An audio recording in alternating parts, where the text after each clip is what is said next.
Okay. Okay. Hello, everyone. Excuses. I was supposed to do this live stream, like, I don't know, a couple days ago or something, and I ended up getting sick. So I didn't do it. So we're doing it now. It's like 11 p.m. already. So it's going to be a late stream, but it's snowing outside. There's nowhere to go. Nothing to do. We got a lot of snow, actually. Well, a lot of snow for what we get anymore. You know, we used to get huge blizzards at least once a winter growing up, but we haven't had a snowstorm like this in like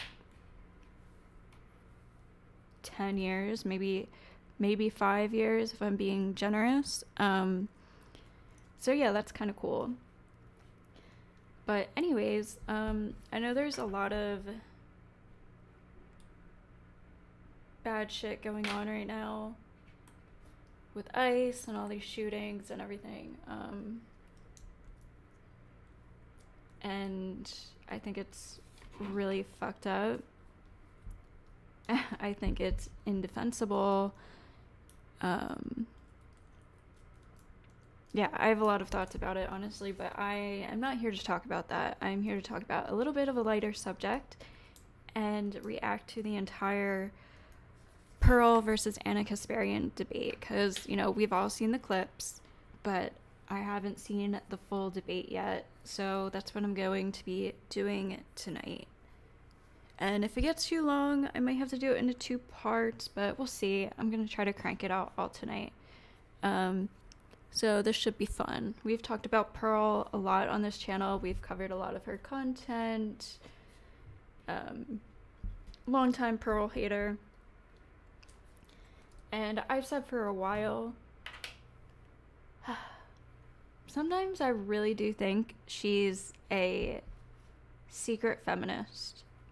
And not like a hypocritical feminist, like Candace Owens or something, but a secret feminist where she doesn't believe a word of what she has been spewing. And she only does this for money, which is ironic because her parents are so fucking rich. Not like normal rich, you know, upper middle class suburbs people, like wealthy, super rich, which is how her channel was able to grow so fast, because her dad was able to fund her studio and her project and whatever else. So it kind of makes no sense that she would do this for money, unless she just really wanted to impress her father or something, because I know she kind of has daddy issues. So yeah, I don't know, but I think she kind of wanted to be a female to take over the manosphere, and inside she doesn't believe any of it. I don't know, that's just a theory. I still hate her. I will always hate her because she's, first of all, stupid and ignorant and rude and just kind of a terrible person. So yeah, I guess we might as well get started. This happened at Word War Debate. Sorry, it's kind of hard to say. In Atlantic City, which is not far from me. Kind of wish I went.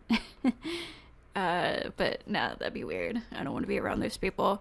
But, yeah, so anyways, let's just fucking do it. Her, like, WWE walkout.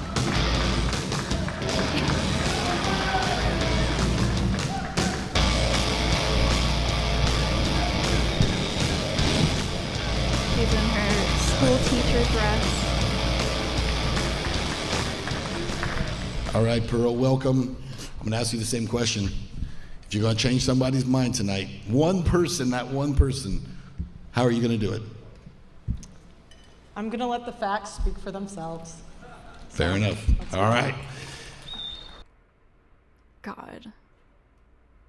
She has no originality. She's just always like little one-liners and stupid talking points. I can't stand Ladies and it. gentlemen, this debate, our main card, has a little bit of a different format than what we did previously. We're going to have the opening statements for both of you. Those will be 5 minutes apiece. Then you'll each get. No one cares. We'll go back and No one debates cares. earlier. No I one want you all to cares. mix it up. All right, have fun with it. Sounds good. And who was first? I'm first. I thought so. Anna, take it away. We got 5 minutes. In a May 2024 appearance on Tim Pool's Culture War podcast, my opponent, Pearl Davis, declared that women aren't really doing much. We're not having kids. We're not really contributing to the economy when you look at output. In fact, she uses this ridiculous assertion to argue that women should not have the right to vote. While it's true the birth rate has declined, and we'll revisit that in a bit, women account for 47% of the American workforce. The Council of Economic Advisors found that women have contributed a substantial portion of the US economic growth since 1970, which wouldn't have been made possible without the feminist movement. By 2017, women were responsible for nearly 40% of total gross domestic product, amounting to a whopping $7.6 trillion. Of course, that figure doesn't include the trillions of dollars in unpaid labor women do every year tending to the household, raising children, and caring for ailing parents.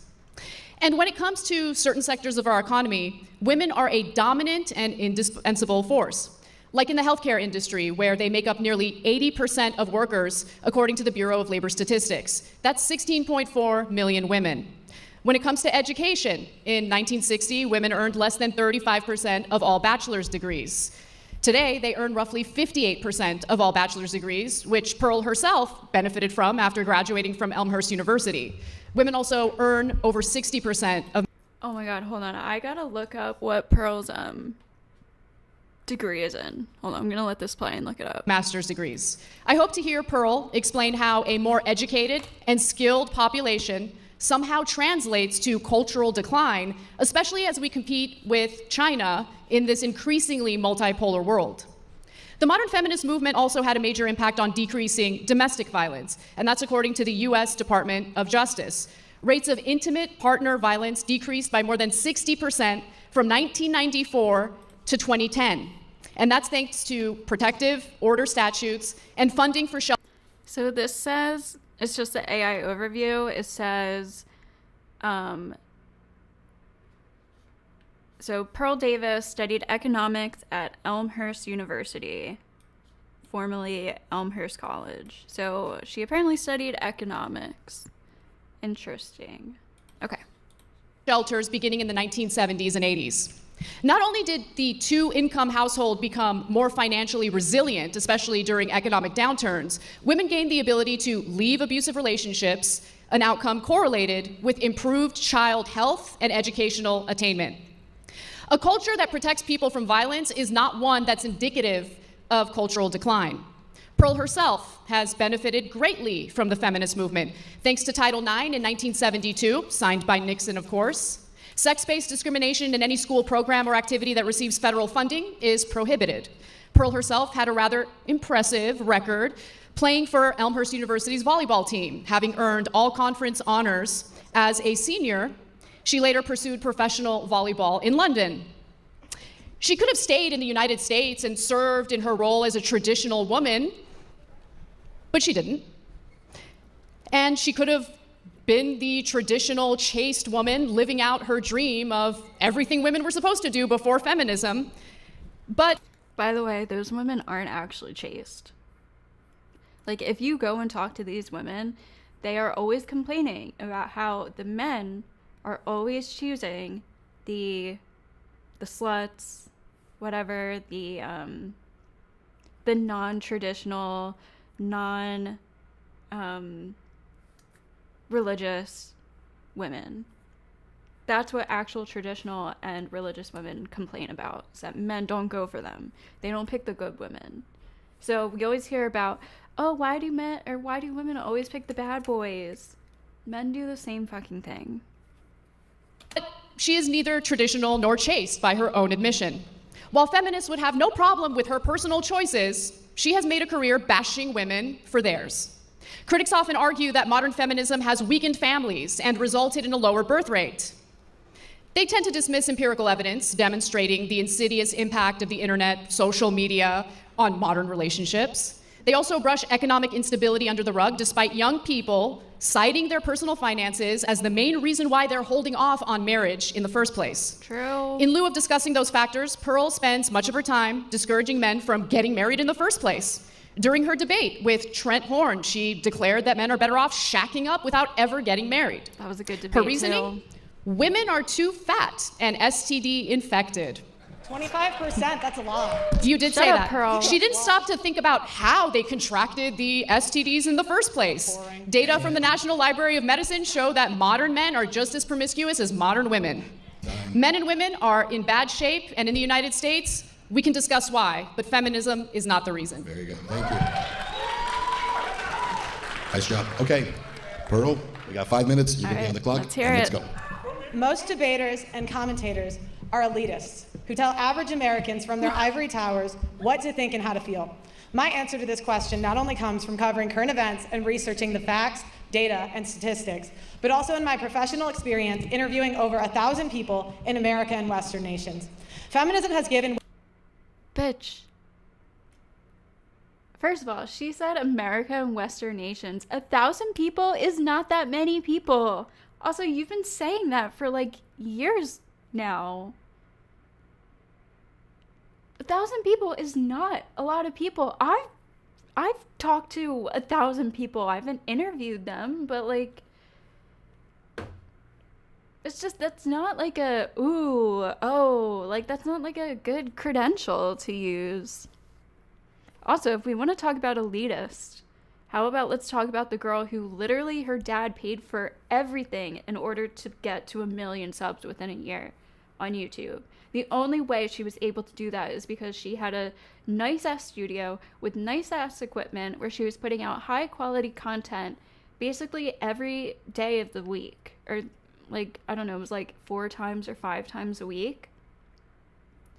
And she had the ability to do that because she didn't have to work a normal job and she didn't have to pay for all of her equipment and her nice ass, like, high-rise studio apartment in London. So I wouldn't be talking about elitist debaters if I were you, Pearl. Women power, and power corrupts. And that's what's happening. Feminism is robbing men of their disposable income and their prime earning years. Feminism has empowered women. It has empowered women to be sexually promiscuous. Feminists say that they fought for women to not subject themselves to the approval of men. Why then are 5 to 10% of women between the ages of 18 to 25 on OnlyFans or other prostitution websites? There are more online prostitutes in America than female Walmart employees. 1 of 3 women will catch an STD at some point in their lifetime. 90% will catch HPV, which is incurable. Feminism has empowered women to abort an eighth of... By the way, I don't know about prostitutes, but sex workers, like porn stars and strippers, have probably some of the lowest STD rates. But the world population and 1/3 of Gen Z. Feminists have been so empowered to commit paternity fraud. Paternity fraud is unpunished in any state in the USA or any country in the West. If done correctly, a man will have to pay for a child he was fooled into believing was his until that child reaches maturity. In some states, that man will also have to pay for that kid's college. That is slavery and is forbidden under the 13th Amendment. 1/3 of paternity tests are negative by the American Association of Blood Banks. Feminism has empowered women to rob men of their time, their resources, their reputation, their children, and in the most extreme cases, their lives. They do this through child support, alimony, false allegations, and paternity fraud. How many people in this arena have a brother, a father, an uncle, or a friend who has gone through this meat grinder? first of all, it's a majorly biased arena, so again, not a great credential to use. Anna has been on the air for 15 years and is completely oblivious to these issues. It's a silent genocide of the lives of millions of men. A fucking genocide, dude.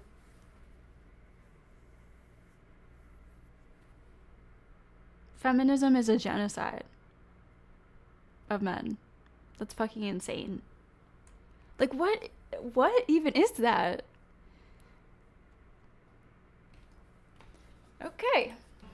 Standing on the sidelines of the arena, I have 33-year combat veteran Terrence Popp. He served through 3 wars and was almost killed in 2. He got married, had 2 children. 3 wars? What, did he go to Vietnam, Afghanistan, and Iraq? Wait, what? I'm so confused. And served in the United States Army.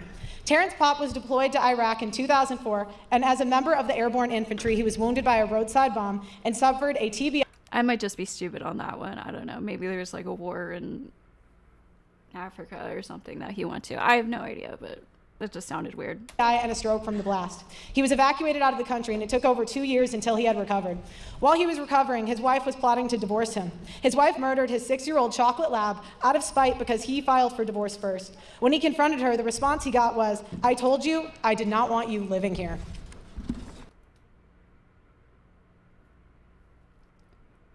I'm sorry, what does that have to do with feminism? That just sounds like a really fucked up woman. A really fucked up person. Anyone who would kill a dog is a demon. So I don't know what this has to do with feminism unless we're talking about no-fault divorce, which I'm sure she agrees with, or I'm sure she's against no-fault divorce, but At this point, he was forced to leave the marital home and live out of. But then in that case, you're just going to be married to a woman who's willing to kill a dog. So I don't know if that's any better. Of his car. The divorce took away his home, his children, and left him penniless and saddled with a child support payment he could not afford. Terrence had to pay $144,000 over a 12-year period for a divorce that his wife was empowered by feminists to plan and execute. Terrence went into court to fight for 50-50 custody. Terrence was called a murderer and an assassin in open court and was given 96 hours a month with his children. 96 hours a month is not a father.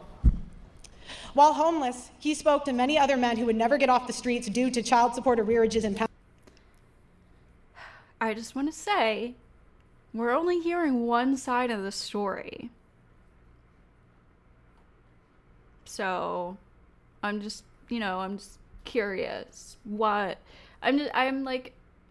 interested to find out what the determination for the 96 hours a month was, and like why, what were the factors?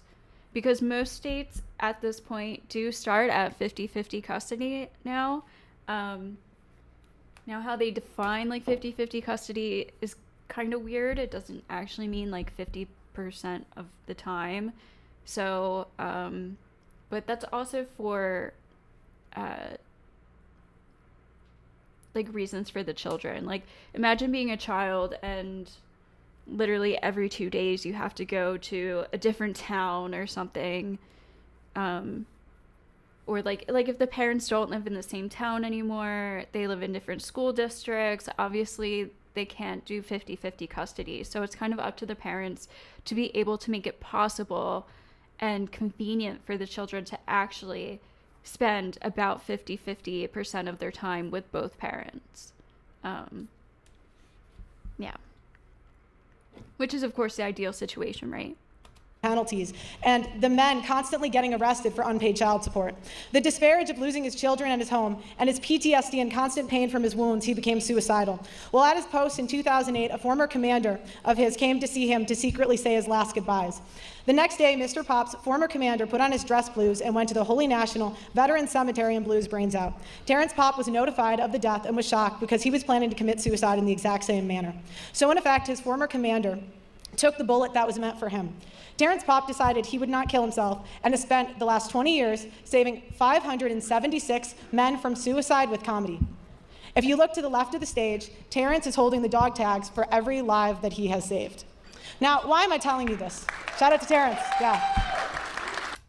I mean, that sounds like a great thing. Again, I don't know what that has to do with feminism, but like feminism is not about hurting men. Like Pearl is going to argue.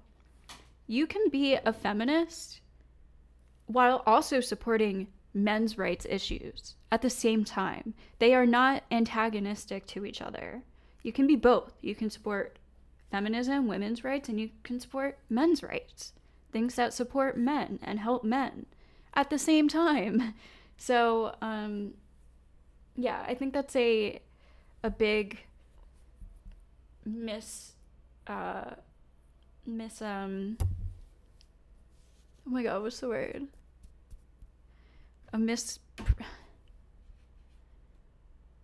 Like something, but God, I don't know why I'm blanking this word. It's just a simple word. Something people believe is true, which commonly believe is true, which isn't. So, yeah, that's. People often think feminism is anti-men. It's obviously not. Now, why am I telling you this? Because men and American veterans are put in this position because of the empowerment that feminists like Anna have pushed for. There are millions of men that have died in this country from the political power that feminism pushes. Since 1970, an estimated 1.6 million men have committed suicide. Sorry. What was that? Feminism pushes. Since 1970, an estimated 1.6 million men have committed suicide. Sorry. Since 1970, an estimated 1.6 million men have committed suicide. 1970? Okay, so that was like 65 years ago? Wait, hold on, that can't be right. 70, 80, 90, 2000s, 2010, 20. No, 55 years ago. Is that what I said? Sorry, I'm high. Okay, so like like 50 something years ago.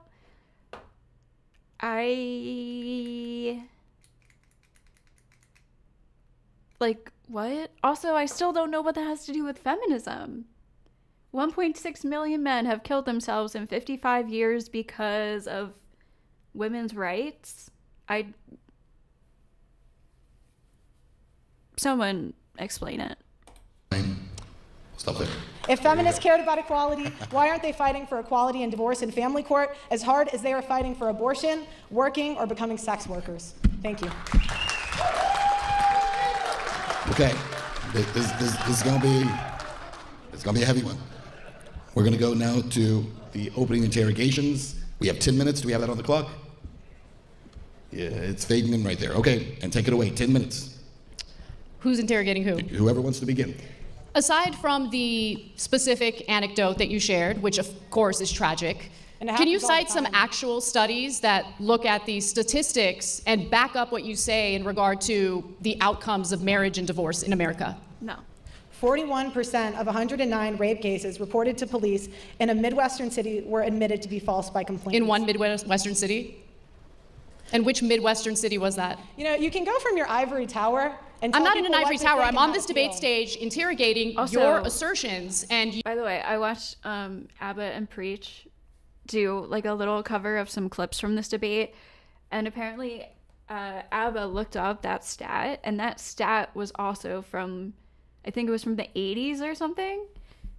So in the 80s, in one Midwestern city, whatever percentage she said, what was it, like 40 something percent, which is like really high, by the way. I also like don't know how they determined, like, I'd be curious if it was these rape accusations were determined that the women actually lied or they couldn't be proven, because that's a very common issue, is that it's actually really hard to prove rape, even with rape kits, by the way. I don't know why people think rape kits are some like magical device that it's like, oh yes, you were raped by this person. It's like, no, it kind of just determines if you've had sexual activity. Sometimes it can determine that. So it's not like a magical, it's not even like a 100% thing for evidence. So yeah, rape is obviously really hard to prove. So I'd be curious if that's what that stat is talking about, and she's just then assuming that all of those are just false accusations. outcomes of marriage and divorce in which Whoever wants to begin. aside from the specific anecdote that you shared, which of course is tragic, And it Can you happens all the cite some time. actual studies that look at these statistics and back up what you say in regard to the outcomes of marriage and divorce in America? Wait, also, I just noticed she's asking about the outcomes for marriage and divorce, and then she brings up this random ass old stat about rape accusations. 41% of 109 rape cases reported to police in a Midwestern city were admitted to be false by complainants. In one Midwest. Were admitted to be false by complainants. Okay, so out of 109, 41% of them were admitted to be false. And again, this is from like the 80s and in one Midwestern city. Yeah, I don't know. That's really interesting if that's true. That obviously that's fucked up. Again, I don't think that has to do with feminism. Feminists aren't pro-rape or pro-false rape accusations. That has nothing to do with feminism. In fact, many feminists are very, very against women who falsely accuse men of rape because it obviously takes away from the credibility of real cases. Yeah, so this has nothing to do with feminism. Western city? And which Midwestern city was that? You know, you can go from your ivory tower and I'm tell not in an people what ivory to tower. think I'm and on how this to debate feel. stage interrogating your assertions, and you've only provided an anecdote. Right. Because It's if you not- look at the data, which I did, of course, you'll find that women are twice as likely to fall into poverty after divorce. Right, because they can't Alimony stop is spending. paid out in 10%. Spending money for their children and surviving. This is another like false conception I really hate about like divorced single mothers. They act like it's some lavish lifestyle because they receive child support. If you've ever met a divorced single mother, they're not living lavishly unless maybe they divorced like a super wealthy person, which is obviously not the majority or general divorced single mother. It's not a lavish, comfortable lifestyle at all.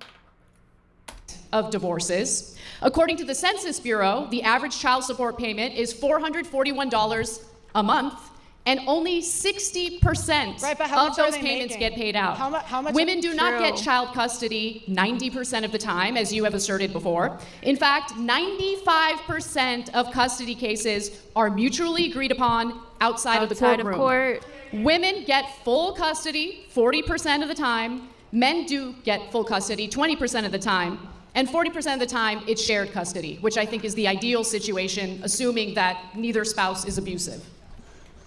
And Pearl, excuse me, before you respond, if you could Yep. take your microphone out and hold it, it would be easier to hear you. Okay. 100%. Feminists don't want to take children Alimony away from and good medical care fathers. and dental are not covered by that, so a lot of times it does go above 50%. Again, you can go through the facts, the data, and the statistics and manipulate them any way that you want. It's not But manipulation. there are Those are the 1.6 stats. million. There are 1.6 million men in this country. Men are 9 times more likely to commit suicide after a divorce. Compared to women, what's the number for women? It's lower. Really? What is it? Comparative analysis. Did she just say there was 106 million men in this country? Isn't there like... Hold on, maybe I'm just... Isn't there like 300 million U.S. people? 100... I don't know, whatever. That sounds low to me, but who cares? Country. Men are 9 times more likely to commit suicide after a divorce. Compared to women, what's the number for women? It's lower. Really? What is it? Comparative analysis is real. Also, again, it's good to bring up that she's not doing comparative analysis, because when you're talking about gender issues, you should compare the genders, right? But like men committing suicide after divorce, the solution to that isn't banning women from being able to divorce their husbands. It's to help men with mental health, I guess, or help men with their issues, which there are a lot of issues that men face, obviously. So Yeah, again, all of these points just have nothing to do with feminism so far. Real difficult for you, isn't it? Okay. Go ahead, Pearl. What's your next question? You have asserted that men shouldn't get married, that instead they should I didn't shack say up. that. You did say that with did Trent not say Horn, that. word for word. You said it makes more sense for them to shack up, live with a girlfriend instead of getting married. Do you think the advice that you give to men is the type of advice that will fulfill their lives? Because I'll tell you one thing, the best part of my life is my husband. I love my husband. He's my rock, he's my foundation. And no, my husband is number one. I love my... That guy said, not more than your career. Like, she's literally telling you right now her husband is her number one. People can love two things at the same time. You know, men are allowed to love their wives and love their career. Women are also allowed to love their husbands and love a career. Wow. Crazy. Career, but you know what my career did? When I met my husband, my career was already established. He, on the other hand, was couch surfing, he was in debt, and didn't know what he wanted to do with his life. I married him anyway. You want to know why? Because I had the economic freedom to marry for love, not for some Chad to take care of me. How tall is he? That is such a fucking good point. Yes. Yes, that is amazing. And I've been trying to like explain this to people for such a long time. Feminism helps men. It does allow women to not choose solely for money, just to choose some guy to take care of her financially that she doesn't give a fuck about. It allows her to actually choose a man for real love and real compatibility and partnership, which is what a healthy marriage should be. It shouldn't just be about money and materialism and shit like that. Like, so yeah, that was such a good fucking point. And fucking dumbass Pearl replies with, how tall is he? So she's suggesting that she married him just because he was tall. That's how fucking simple-minded this woman is. Like, maybe that's how you think, Pearl. Maybe that's why you're not married, because you haven't found a man tall enough for you, because you're like 7 feet tall, and that's why you're not married. Or maybe it's just because you're a fucking dumbass bitch. But, like, seriously, what Anna just said there is such a good fucking point. I'm gonna play it again for those who need to hear it. When I met my husband, my career was already established. He, on the other hand, was couch surfing, he was in debt, and didn't know what he wanted to do with his life. I married him anyway. You want to know why? Because I had the economic freedom to marry for love, not for some Chad to take care of me. How tall is he? Oh, he's 6'1", about your height. How many kids did you give him? None, I don't want kids. Let's not do shouting questions from there. And then they move the goalpost. How many kids do you have? How tall is he? Blah, blah, blah, blah, blah, blah. Like, they just can't concede. Please, allow these two to debate each other. Okay, what's your question? I mean, you don't really have much to answer, so I don't know what else to ask you. Do you think you're helping men by discouraging them from entering fulfilling marriages? What happens to men if they don't pay child support? What? I mean, Pearl just asked her, what is your question? And then she asks her a question and she just doesn't answer it. What happens? What happens, Anna? how many men do you think get What arrested? happens to I don't know men what the when they number don't is, get- but the What idea that happens there's to like a men when huge they number don't- of men getting arrested for not doing what they're supposed to do 15% and take care of their children, it's not a huge issue. What happens to men when they don't Really, pay child support? only You 60% gotta- of hold on, child hold on, support hold on, payments Hannah. get paid out. You gotta allow her to interrogate you, not them. You gotta stop yelling questions at her. You can minimize men's problems all you want, but I don't think you understand how privileged of a position you're in. In what way? I How am I thought Anna was privileged? doing Men the are the ones that are on the interrogating. hook for child support. Men are the ones that are on the hook for alimony. It's easy for you to tell men to just take the risk when you're not in that position. So are you asserting that men shouldn't pay child Men- support following a divorce? Do you believe that women should feminists be want it- financially feminists- responsible 100% after Feminists divorce? want it to be equal. So I say be equal. If you guys want equality, 50-50 custody, no child support, no alimony, no special privileges. Alimony is paid out in 10% It doesn't of matter if divorces. you're part of the it does matter. 10%. It does matter It because you make doesn't it matter seem if you're like part of the 10%. it's a widespread issue when The it's tender only years 10%. doctrine is a sexist law against men. That's sexist. How is it sexist Where- if a where have you woman guys- decided it assumes- to it forego a assumes career, decided to be a stay-at-home mother, and the marriage doesn't work out, she has no job, she has no income, so you think it's unfair to get support from her ex-husband so she can raise the kids. 60%, so she can pay. 60% of kids under 5 have daycare. Daycare is an option now. You have to pay for daycare, bitch. How do you think you pay for daycare? Like, especially if a woman hasn't been working for however long they've been married and have children. So, I don't know, let's say like 10 years, even like 6 years or something. If you don't have a job resume from the past 6 to 10 years, your paycheck is probably going to equal the amount of the weekly cost for daycare. So you're literally breaking even at that point. And that doesn't take into account food, clothing, extracurricular activities, everything that the kids need, rent, whatever, you know what I mean? Heating, all that shit. So that's just stupid. I don't understand how having men help pay for their own children is a bad idea.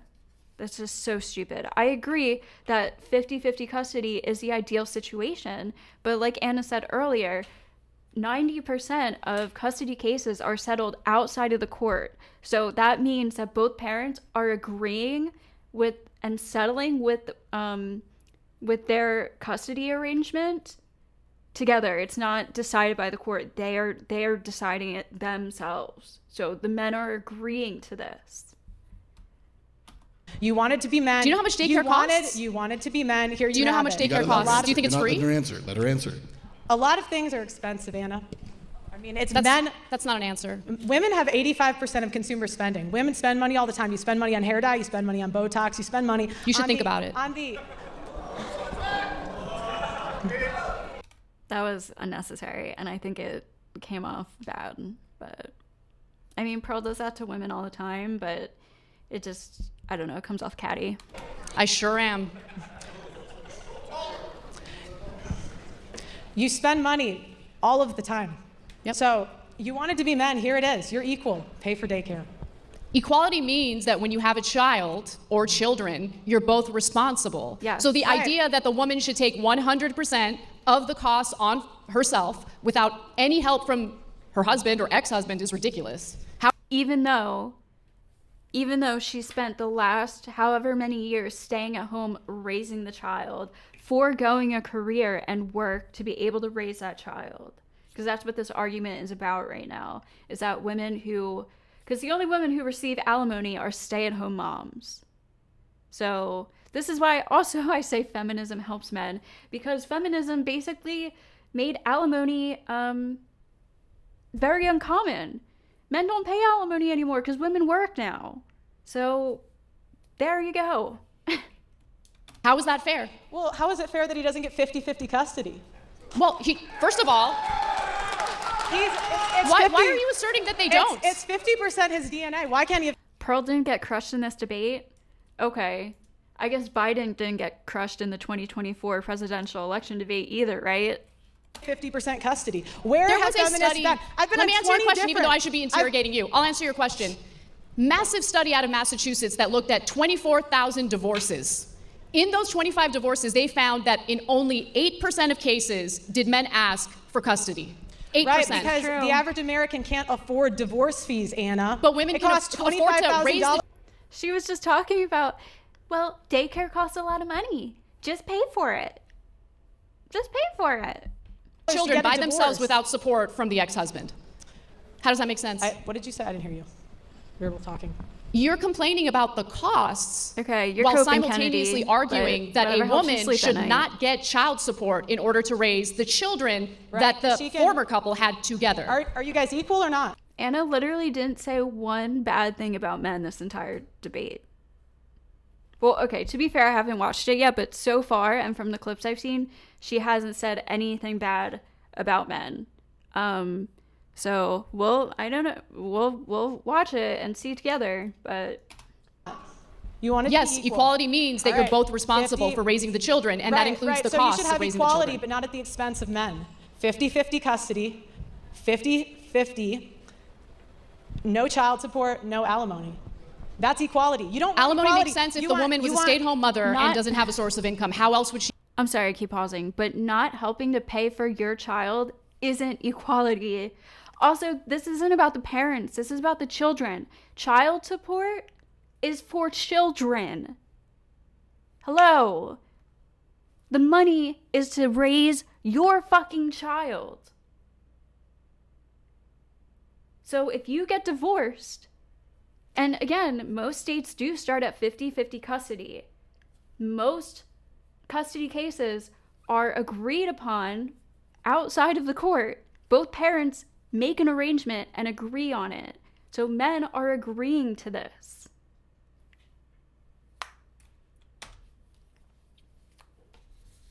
What? Like, it's crazy. She take care of the Literally kids makes no following a sense. divorce. By getting a job just like the men. Yeah, and they do. Single mothers work, bitch. So you're saying that a woman who doesn't have recent job history is just going to willy-nilly enter the job force, or workforce, I should say, and easily get hired. Do you guys care about this? So do you care about the children or not? Because you're making this about like the poor husband, the poor ex-husband who doesn't want to pay the child support, doesn't want, to take on any of the responsibilities of having children in the first place. Why is it that you seem to have a problem with men carrying out their responsibilities? But when it comes to men are dying to care about their responsibilities. Men are fighting to be a part of their kids' lives. What's the empirical data on that? I don't need data. How many people in here have had a family or a friend fight for their kid and not be able to get it? The reason that this happens, Anna, is because lawyers tell them not to fight because it's so expensive and they won't win. What is that based on? Well, that's really stupid because 70% of men who do fight for custody end up getting at least 50-50 custody. So, again, it's people like Pearl who keep spewing this, don't fight for your kids, you're just going to waste your money.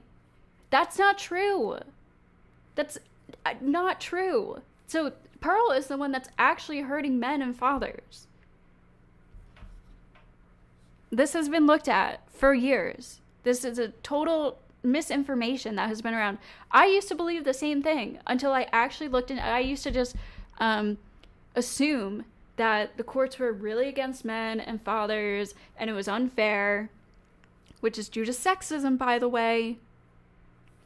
Anyways, and then I looked into it and I was like, wait, none of this is true, actually. Men are agreeing outside of the court to not have 50-50 custody, and they just aren't fighting for custody. Now, if we want to talk about the cost of, like, in that case, it's not feminism that's hurting men, it's just the court system, and the court system hurts people in general. It's just, it's fucked up. People who have the most money benefit in court the most. So I think that's a problem with the courts, but that's, again, not something with feminism. Most women and mothers want their fathers to be able to spend time with their children. So I understand there are scorned women, there are scorned men, okay? But in most cases, that's how it is. And that's the ideal situation. You have to provide, look, Pearl, I am open to be convinced, but I need more than anecdotes. I need more than vibes and feelings. Because we're talking about something serious here. We're talking about raising children. We're talking about the shared responsibility of raising children. That, of course, includes the cost. 90% of disputed custody goes to women. That's not equal.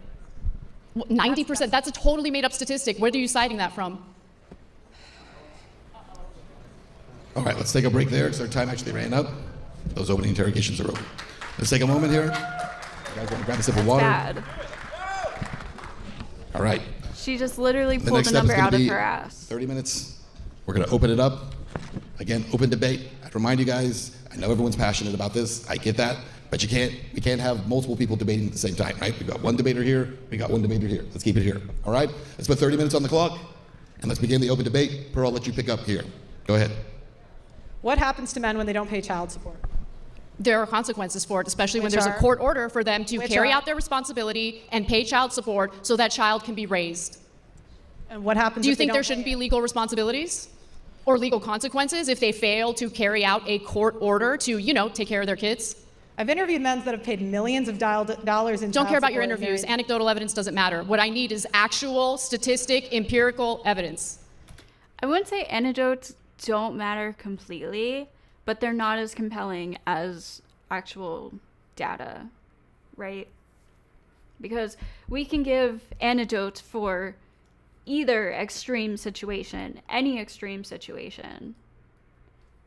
But, you know, we need actual data to show generalities and patterns of behavior. I didn't delete any comments, dude. I don't have mods or anything. I haven't touched the comments.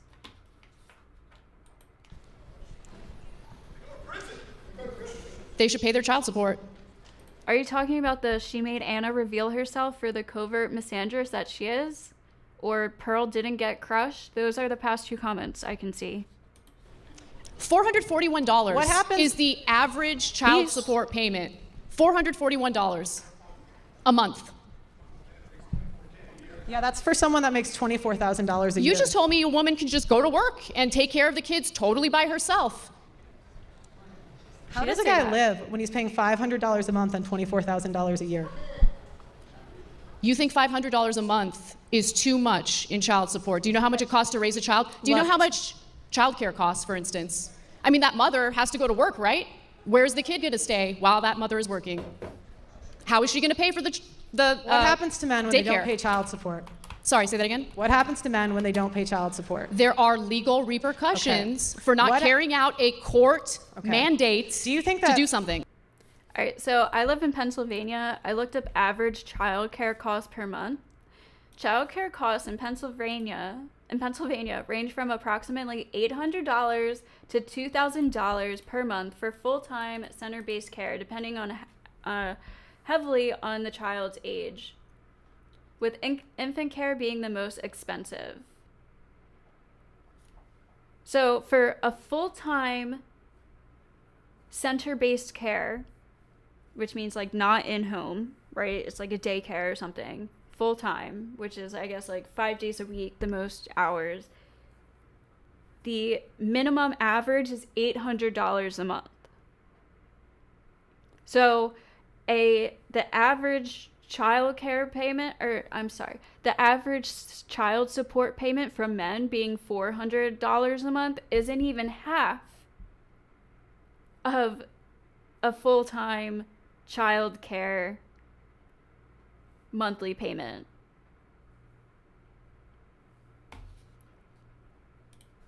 And that doesn't include food, that doesn't include doctor visits, it doesn't include clothes, it doesn't include extracurricular activities, it doesn't include, taking the kids to go do stuff, toys, whatever. Rent, heating, water, So it's actually crazy that people are complaining about this. If you have children, they cost money. Deal with it. You have to pay for your children. It's for the children. It's not a men or women issue. It's about the children. Do you think that fraud should be illegal? Absolutely. Okay. Yes. So why is it not illegal for women to fraud men on paternity? If a man does not find out he's the father over the age of 2, he is on the hook for child support for 18 years. I don't know Where what have the you law been on is this when it issue? comes to A that, third- but it's wrong. If you're lying about paternity, that is wrong, and there should be legal Well, consequences why for haven't that. feminists fought? It's that simple. Then why aren't feminists fighting for it, Anna? Because feminists fight for women, obviously. Yes. Feminists fight for women's issues. You can be a feminist, I said this earlier, you can be a feminist and still support men's rights issues too. But when we're talking about a feminism debate, feminism is about women's issues. It doesn't mean we don't care about the wrongdoings that happen to men. You can be a feminist and support men's rights at the same time. Right, that's my point, Yeah. at the expense of men. No.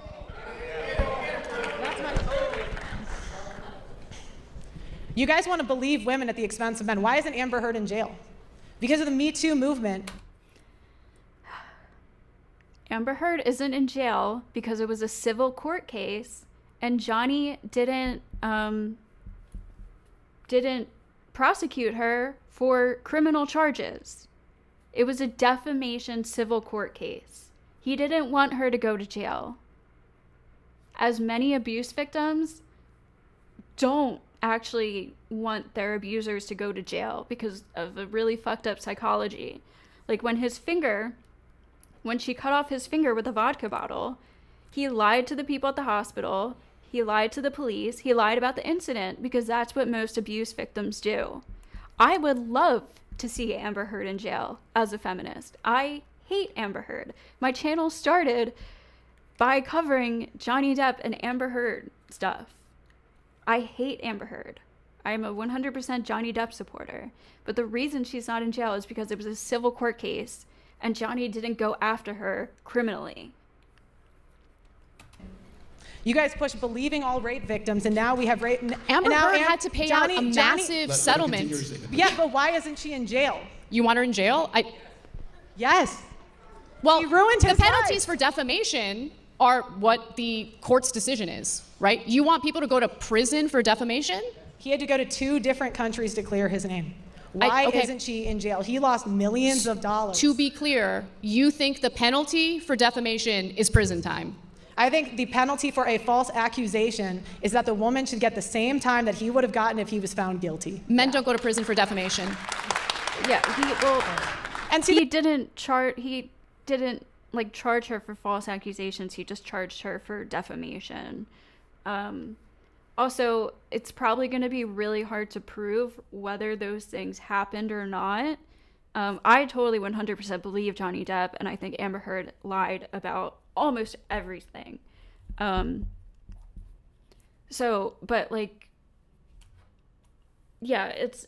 It's hard because just because you can't prove that a rape happened doesn't mean it didn't happen. So I would love to put false accusers in jail, but just because you can't prove something happened didn't mean it happened. So you could end up putting rape victims in jail. So unless you can 100% prove that the person is lying, I'm 100% for putting those people in jail for false accusations. This is the problem with feminists. You want all these freedoms, but you won't actually be equal. I do want equality. No, if you wanted to be equal, you would fight for 50-50 child support, no alimony. No alimony. Mm-hmm. Mm-hmm. So again, if a woman... Why did she just pause there awkwardly? Decided to forego working, decided to stay home to raise the children, and the marriage doesn't work out. She's got no income whatsoever. She doesn't deserve any alimony. Women aren't even doing that. Number one, that's not even women are not staying home with the kids. And number two, you have daycare. A lot of women. There are stay-at-home mothers still. That's not a rebuttal. These days, you actually. Have daycare The traditional women who want to stay home, they want to be traditional wives, and you trash them all the time, which I don't understand. If it seems like women can't do anything right when it comes to you, right? They're stay-at-home moms, they're traditional, I understand that you can personally attack me. I'm not personally attacking you. Okay. These are things that you have said on the record multiple times. But if you cared about equality, you would care about false accusations. I do care about false accusations, yeah. Yeah, so in the entire USA, the average childcare costs typically range between $750 to $1,200 per month. And again, the average child support cost for men is $400 a month. So that's not even half. That might be half of an average childcare cost per month on the lower end. You don't know me? You don't know what I care about? Look, all right. Let's talk about rights that men do not have. Men do not have the right to be enlisted in selective service. You know, we have 125K men who are drafted and buried overseas. Think about that over a second. You talk about the oppressions of the past, but how many men died in World War I and World War II and had no choice? And yet Anna complains about oppression. Men do not have the right to face their accuser in court when they have a false allegation and for... Again, I think men getting drafted is fucked up, too. I'm totally against drafts in general. Would I support women getting drafted? Yeah, I do support women getting drafted if they have to. But I don't know what this has to do with feminism. Men getting drafted is not because of feminism. So it's irrelevant to this debate. Personal protection orders that strips constitutional rights away from the man. Women go before a judge and say they don't feel safe, and more than likely a PP order will be issued. The man was not in court, had no say, has no defense, and does not get to face his accuser. That is done en masse, and many servicemen and first responders lose their careers over this because it strips a man's Second Amendment rights away based on no evidence. Men do not have the right to raise their children. Divorce is no fault, but when it comes to child custody, it's always the man's fault. He loses his children to the system. What? 96 hours a month. They're not losing their children to the system if 90% of custody cases are settled outside of court. The parents are agreeing to this custody arrangement. So that's not losing kids to the system. The father does not make. Men have longer prison sentences. Women get a third of the time for the same crime. Where are the feminists fighting for equality on that issue? There have been I've talked about forever how I think women should get equal jail time as men. And the reason they don't is because of sexism. It's because of sexism because men, and well, not just men, people like to view women. This is where sexism and feminism. Sexism hurts men, feminism helps men in this case.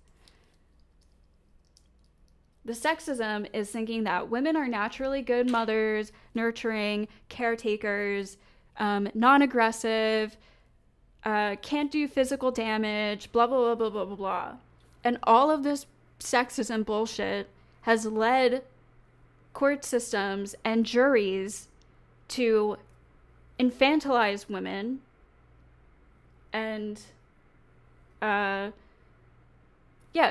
basically that, infantilize women to the point where they don't look at women abusing men as serious.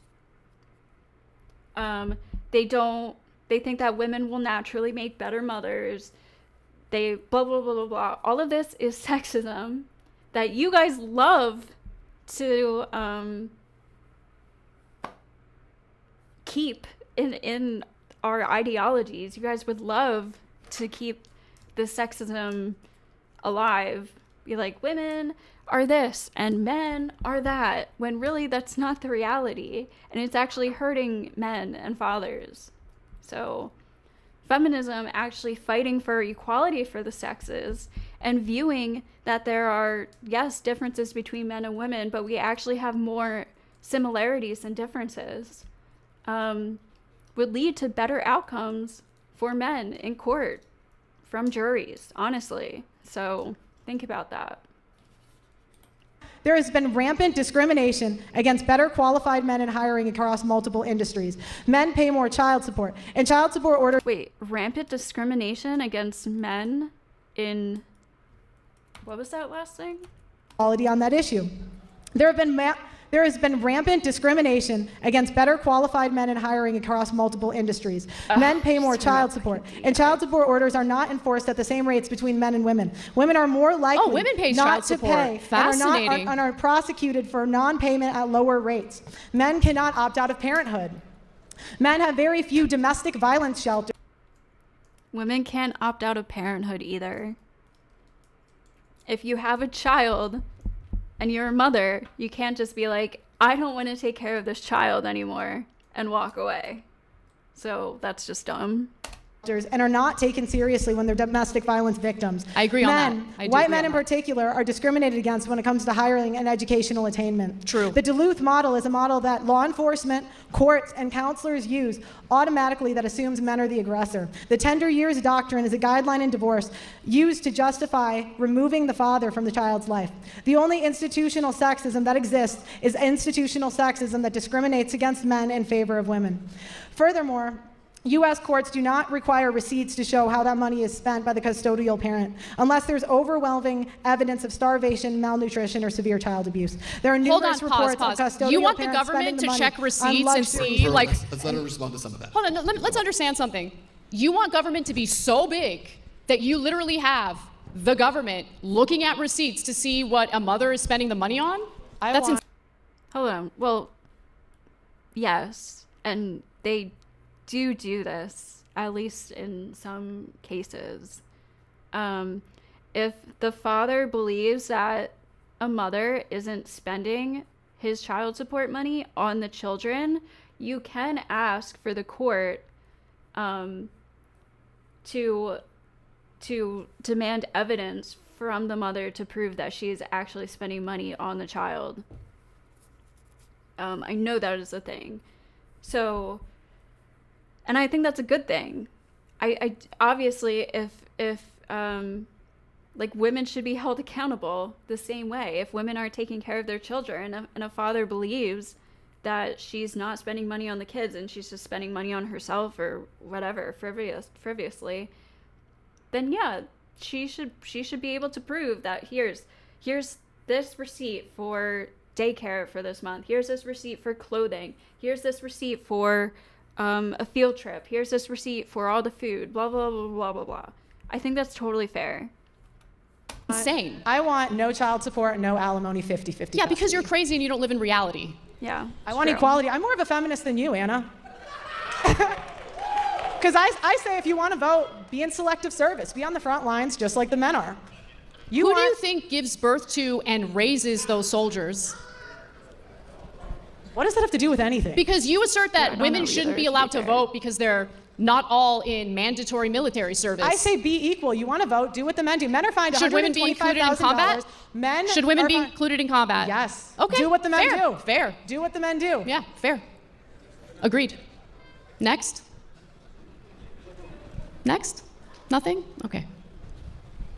I want to know what your... Why did she just do that like 4 times in a row? That was so awkward. Do. Yeah, fair. Agreed. Next? Why does she keep doing Next? this with her mic? Nothing? Okay. I want to know what your ideal woman is. Because if you are a traditional conservative woman who's married, staying at home, raising kids, you trash them. There's no such thing as a traditional woman. They cannot be... Spoiler alert, men aren't traditional anymore either. Crazy idea. We live in a modern age and people are modern today. People evolve. Societies evolve. It's a good thing. Traditional in 2025 because women will always have the leverage. What does that mean? What does it mean that women will always have the leverage? Women have child support to fall back on. Women have alimony. So automatically... 10% of divorces end with alimony settlements. And 10%. And they go... You just ignore the stats. They You go just move from on. men to women. They go from men to women. Billions of dollars every year. I thought you said earlier that women are paying alimony. Billions of dollars of wealth every year is transferred from men to women. Mm-hmm. Based on what? Where are you getting that information from? You're just making it up? Look, we have it. We're excited. We can get it to you at the end. You didn't want to submit. Where are your sources? You didn't want to submit them ahead of time. You didn't. The Census Bureau, Bureau of Labor Statistics. I cited everything I Anna has been citing her sources every time she's brought up stats. mentioned. Pull it up. Pearl, the main thing I want people to understand, okay? Pearl's gonna trash women no matter what. That's fine. I'm not trashing But them. my biggest gripe with you is you're discouraging people from entering marriages. I don't tell men what to do. Sell me on... You Okay, advise Anna, men to avoid marriage. Sell me on marriage. No what one do believes men that. get out of marriage?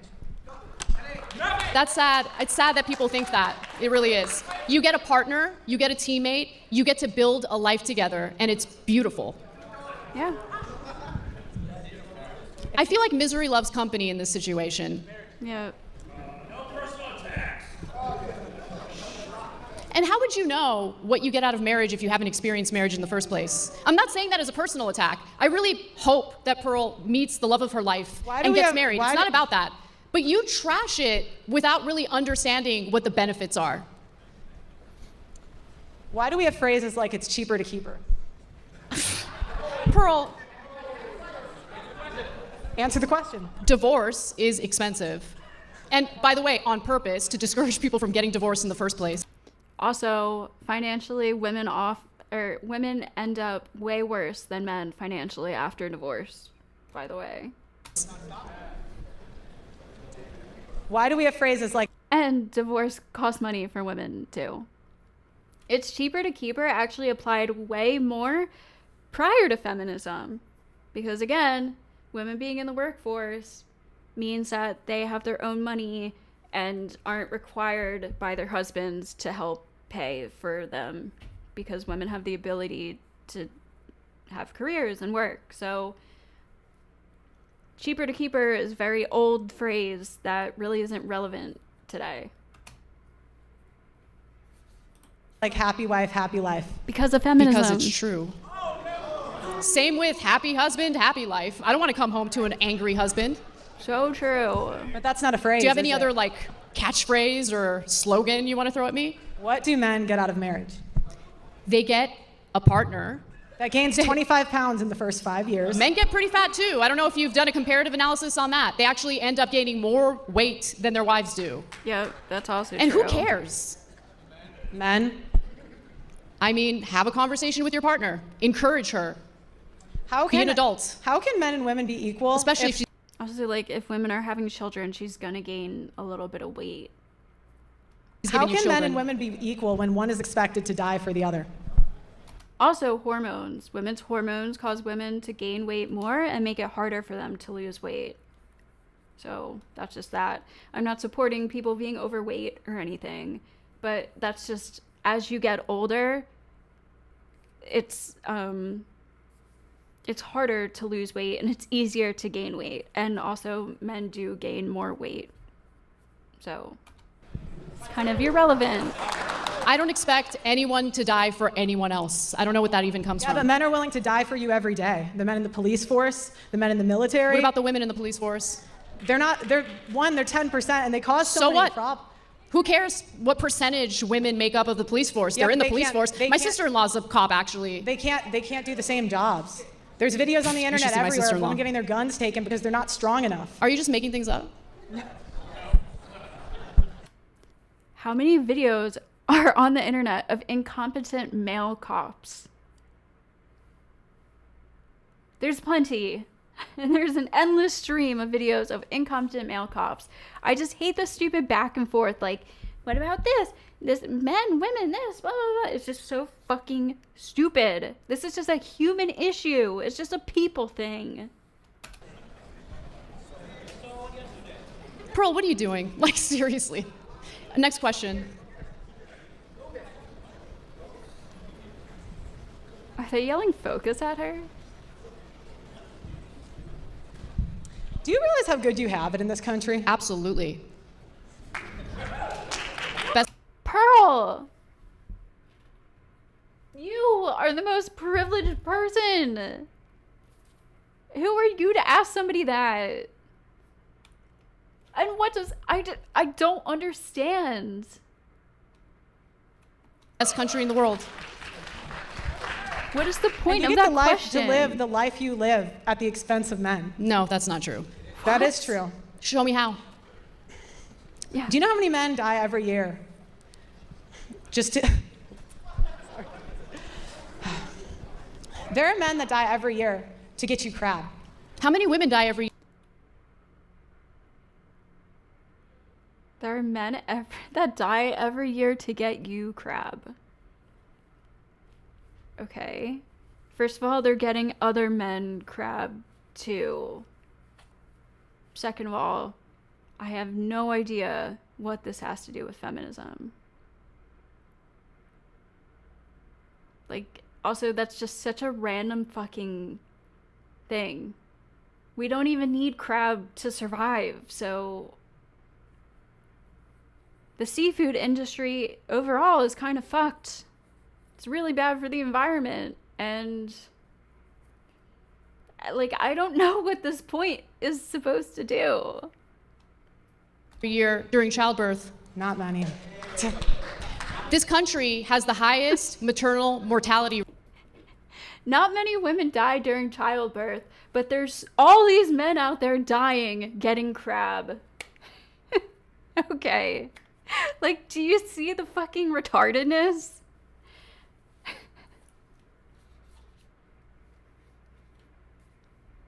Millions of men died in World War II for you females to be free. Duh. Okay. They also died for other men to be free. And I think war is really sad and fucked up. And there were also many women who died in World War II, nurses and support teams. So, yeah, war is sad. But I don't think it's just for females. They didn't go over there just to save women. And by the way, the only reason those men died is because of other men starting wars. So if you didn't want those men to die, maybe you shouldn't have had all these dictator Nazi men and crazy Russian men doing fucked up shit. I wouldn't blame that on women. Rate of any developed country, so a lot of women do die as a result of pregnancy and childbirth, yes.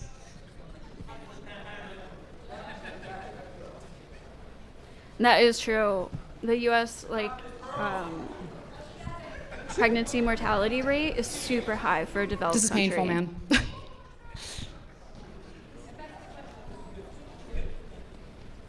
Do you have any other questions for me? Not right now. All right. Yeah, Pearl's crushing. Look at her crush, guys. Guys are coping so hard. Should I move on? Like, what are we doing now? Can I ask a couple questions? Absolutely, yeah. Okay, let's just jump in here. So why don't we do this? I'll ask you one, and then I'll ask you one, and we'll kind of go back and forth. I kind of half jokingly said at the beginning, like Pearl had mentioned, I think you actually said it here too, that you believe you may be more of a feminist. Do you consider yourself to be a feminist, and how would you define that?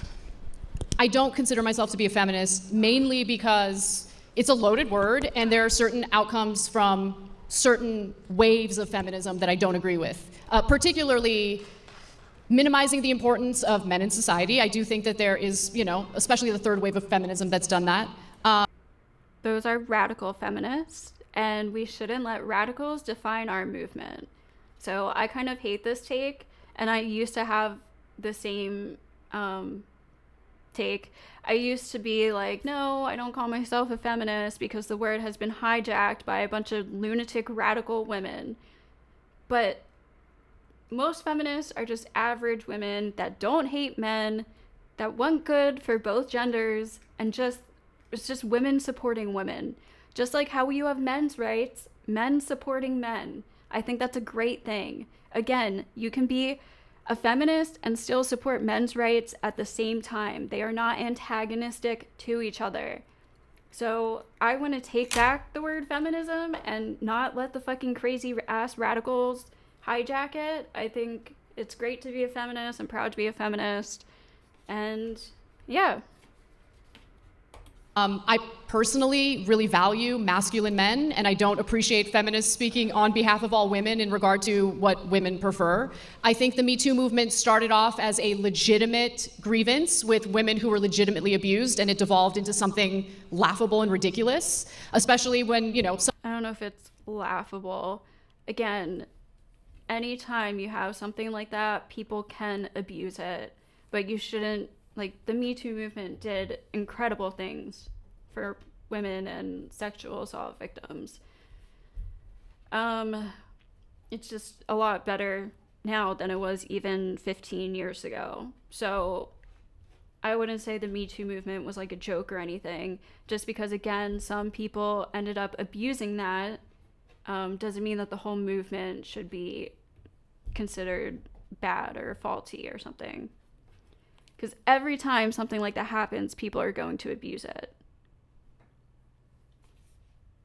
Someone like Aziz Ansari gets accused of being like some sort of sexual predator when he clearly wasn't. So I just don't like how loaded that word is. What I actually genuinely want is equality among the sexes. I'm not looking for women to have an upper hand over men at all. But we need to be based in reality, and we need to look at the statistics and figure out what's really going on. If men are getting a raw deal as a result of divorces, then yeah, the laws need to change. And I genuinely thought prior to this debate that they were getting the raw end of the deal. But as I researched this, I realized I was believing in outdated myths. Yep. So, yeah. Same. Pearl, let me ask you this. Do you believe and obviously you are citing a lot of anecdotal stories. I do think it's fair to point out every anecdotal story is someone's story, right? So they're not fake stories, and they're not meaningless, obviously, to the people who live those realities. In a lot of cases, they're very painful. Because of your platform, you speak to a lot of those people. How much is that informing where you're coming from in this debate? Is the real stories of people who have been hurt by this stuff? I mean, I've interviewed 1,000 people. I interviewed a guy who had his kid transitioned, and there was nothing he could do about it. 1,000 people is not that many people. It's really not. It's not that relevant. Like, I could tell you all the stories of my friends that have been hurt by men and the system and cops, stories from myself.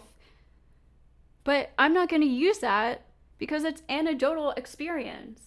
I can mention that, but I can't use that to back up an argument fully, like data and statistics can. You can get extreme anecdotes from either side, from anything. So that's why it's not that relevant. About it. I interviewed another guy, and he spent $300,000 trying to get his kid back. He actually went overseas to Ukraine during the war, just trying to be in his kid's life. So yeah, it impacts it a lot. Yeah, I've interviewed so many men that want nothing more than to just be a dad and see their kid. They don't even care about the money. They just want to see their children. And if you ask Anna, it doesn't exist, but if you ask any man, like everybody knows somebody that it's happened to. And commentators can, they can try to minimize it. They can talk from their ivory towers and pretend it's not happening, but there's a genocide of millions of men that's going on in this country. A genocide of millions of men. By the way, her stat was that 1.6 million men have committed suicide since the 1970s. Okay, so that's 55 years, and it's men killing themselves. I don't know if that counts as a genocide, and again, I have no idea what the fuck that has to do with feminism. Yeah, she's froze like 5 times already. You use a genocide? 1.6 million men commit suicide, have committed suicide since 1970. Similar rates of women also attempt suicide, but fail because they usually don't resort to more violent means of ending their own lives. Right, so they'll take pills. Why is it that every time we bring up men, you have to bring up women? Because we're doing a comparative analysis here. You can't just throw out statistics without comparing it to what the rates are among women. What I'm pointing out is, I just pointed out that by 2050, more men will have committed suicide than all of the world wars combined. And your first response was, well, women commit suicide. Since 1970. And wait, all of the world wars combined? I'm pretty sure more than 1.6 million men have died in all of the war. Oh my God, I can't say because this debate is called World Wars. Like, this is just so fucking stupid, dude. Suicide too. Because it is a problem that is inflicting both sexes in this country. It is a tragedy and should be taken seriously. And has nothing to do with feminism, which is what this debate is about. Rather than this weird sex war. But it's not going to be taken seriously when you pretend it's not going on. It is going on. Are you kidding me? I mean, how many of our soldiers, our veterans, come back to the United States after multiple deployments, do not get treatment or help with PTSD and other mental issues as a result of being deployed multiple times? Right. Like, that's a real problem. How come you don't talk about that? Yeah, but you blame it on marriage and divorce instead. Right, because those soldiers come home to an empty house. You think that divorce is the reason for most of these suicides? Men are 9 times more likely to commit suicide after How many divorce. more times likely are women to commit suicide after a divorce? What about the women? You don't know the number, right? Because you didn't even care to look into it. What about the women, though? That's always what you go to. And that's... Well, because you can't say it's just a men's issue if you haven't looked into the same data for the women. If women are attempting to commit more suicide after divorce, then it's not a men's issue. And I would just say suicide is just a people's issue. Honestly, like, I don't know what this has to do with feminism. Again, like, none of her points have had to do with feminism. That's kind of what I'm trying to point out is feminists don't care about male issues. They don't. They do not care about equality. Because whenever you... We do care about male issues, but when we're talking about feminism, feminism is support for women. It's about women's issues. Again, as I've said 10 times, you can be a feminist and care about men's rights at the same time. Crazy. You ask them for real equality. Pearl, my point is that suicide is not just a male issue. It is a huge problem in this country. Women who try to end their own lives are less successful because, again, they're less likely to use a gun, for instance, or hang themselves. They'll take pills, it'll fail. It's just a tragic thing all around. But if you actually care about suicide rates, then you would want to know what's causing the suicide rates or the attempts at suicide. Divorce. What can we do as a society to help people to prevent that from happening? And you wouldn't make it specifically and solely an issue that inflicts one. Imagine getting rid of no-fault divorce. Okay, so you know there's like really toxic relationships where someone says, if you leave me, I'm gonna kill myself? That's basically what Pearl is trying to say right now. Women aren't allowed to divorce because your husband might kill himself. That's just fucked up, and we can't live in a world like that. Like, that's a you problem, honestly. Like, I'm sorry, but I think we should promote men getting mental health help, getting help for any of their issues. I think we should promote men's well-being in our society and care about men. But preventing women from being able to divorce their husbands is not the solution for that. One sex over the other.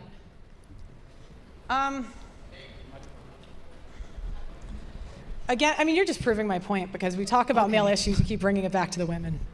I just want you to compare the stats you're spewing right now with something to compare it to. Okay. Do you think that women should be on the front lines of the military like the men? If they can pass the physical test necessary to do so, yeah. Do you think women should be in selective service like the men? Yep. Yes, yeah. Okay, and they should be on the front lines as infantrymen? If they are physically capable of doing it, yes. Okay, so no. So you want to put people who aren't physically I mean, obese men wouldn't be put on the front lines. Do you think women should be jailed for false accusations? Depends on what the false accusations are. If Just she's yes or falsely no? accusing someone of rape, for Just instance, or no? yes. Just okay. Thank you. I agree. Do you think that child custody should be 50-50? As long as the court determines As a that starter, yes. both parents are capable of being caretakers, yes. In fact, that's the ideal situation. Okay, so yes. Like, Yeah. none of these points are anti-feminist points. None of them. None of these things women are talking, like, feminists are commonly talking about. Like, hey guys, it's our little feminist meeting group today, and we're going to talk about how we want husbands to never see we want fathers to never see their children again. Like, that's not what women or feminists are talking about.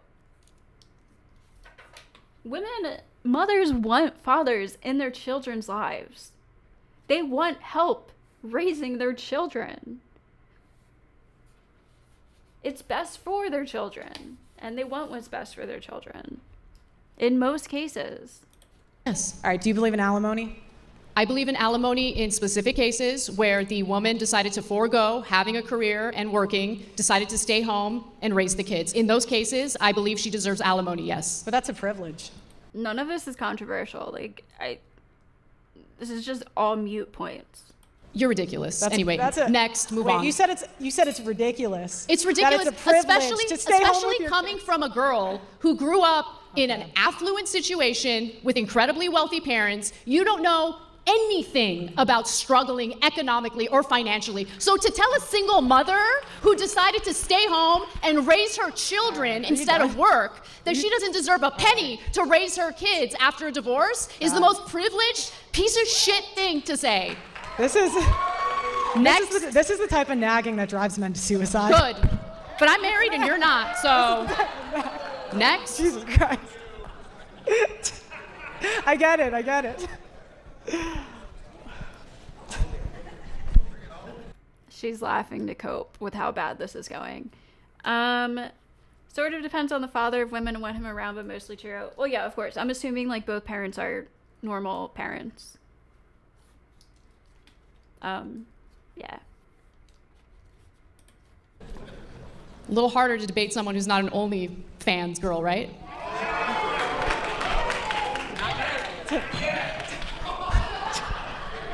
Never. I don't need to. Not that I'm judging. It's why isn't paternity fraud illegal?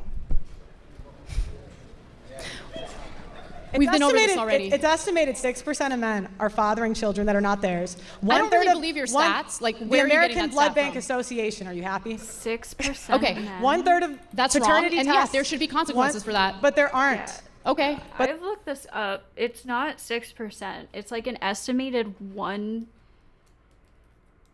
It's an estimated one. It's like in the it's like under 1% to like 2 point something percent is the estimate for men who are raising kids that aren't theirs unknowingly. Like that they think are their kids. I've looked into this before. It is not 6%. But there are And there should be. So we agree on that. Next. Like there might be fathers who take on the responsibility of a child that isn't theirs knowingly. That might account for the 6%. I'm not sure where I would have to like see what she's looking at for that. Right, you can agree, but you haven't covered it. And that's my point, is you Of guys all don't care about fathers, equality. yeah. You want freedom at the expense of men. Okay, sure. Next. Do you think that It was like under 1% to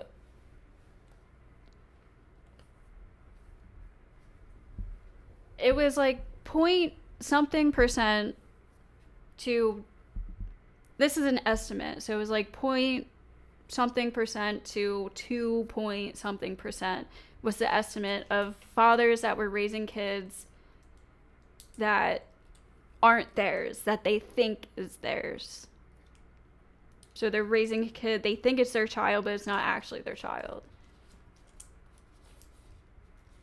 But this was like 2 years ago I looked into that, so. But Pearl's saying men it's should have the right to 6%. opt out of fatherhood, since women have the right to opt out of motherhood? No. Put a condom on. You don't want to have. That's a bad,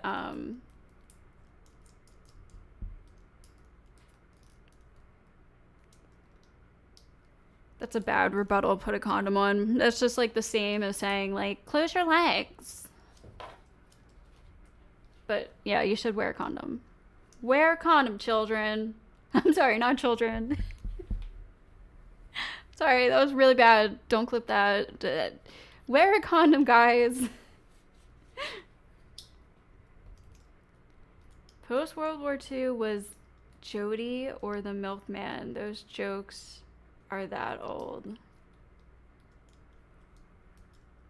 Okay. It's cultural. What is cultural about fathers raising kids that aren't theirs, that they think is theirs? There's literally nothing cultural about that.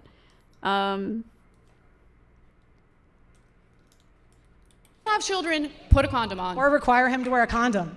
That's equal.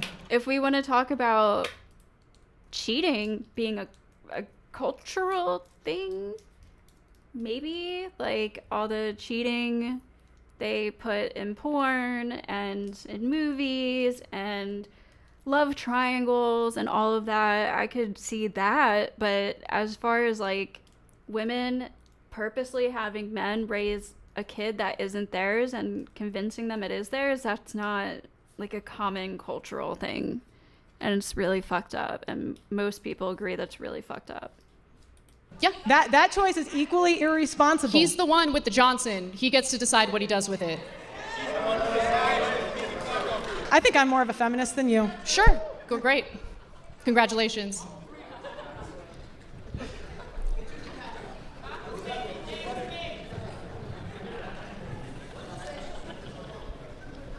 This is the longest 30 minutes of my life.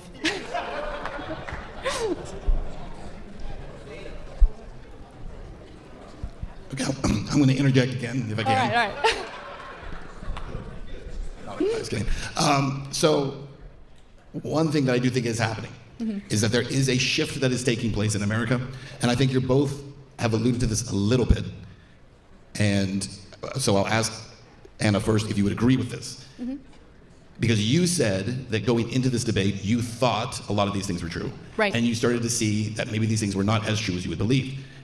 Do you believe that your previous belief was informed by nonsense, or the fact that states and legislatures and courts are changing what they're doing over the last few years in terms of alimony and parental time and that kind of thing?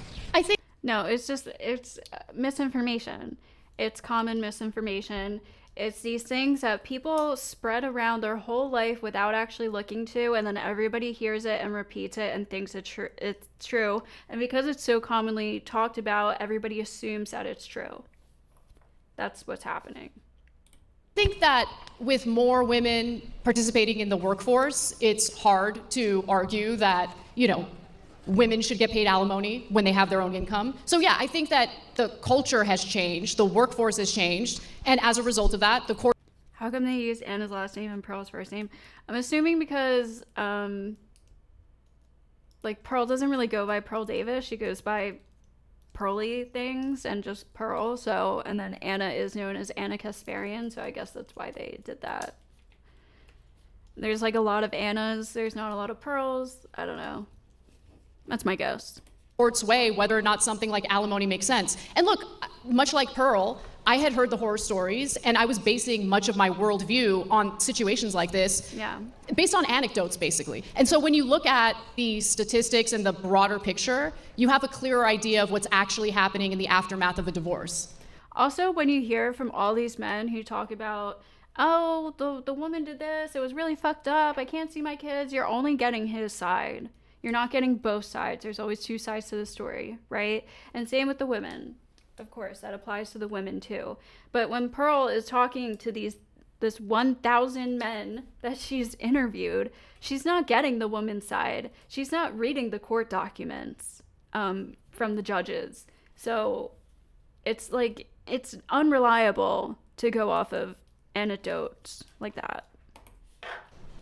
Would you be willing to concede at least that maybe some of the reasons some of these things are shifting is because of people like Pearl and others who are drawing attention to these stories? Because I think we could all agree that until recently, a lot of those stories were just stories you'd hear from other people, and it was not allowed in media at all. It was not discussed. Would you at least concede that?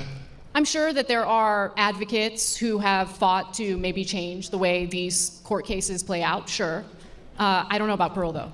I understand. We're in debates. You can't get too much credit. Pearl, in your experience. Yeah, I don't even think that's true or that's been helping, honestly. But men that you talk to, do you see a difference in terms of the age of those men, where maybe it's getting better for some? Because I would take it that some of the guys who are a little older and have been through this in the past, the courts are starting to recognize and realize that maybe it's not very fair.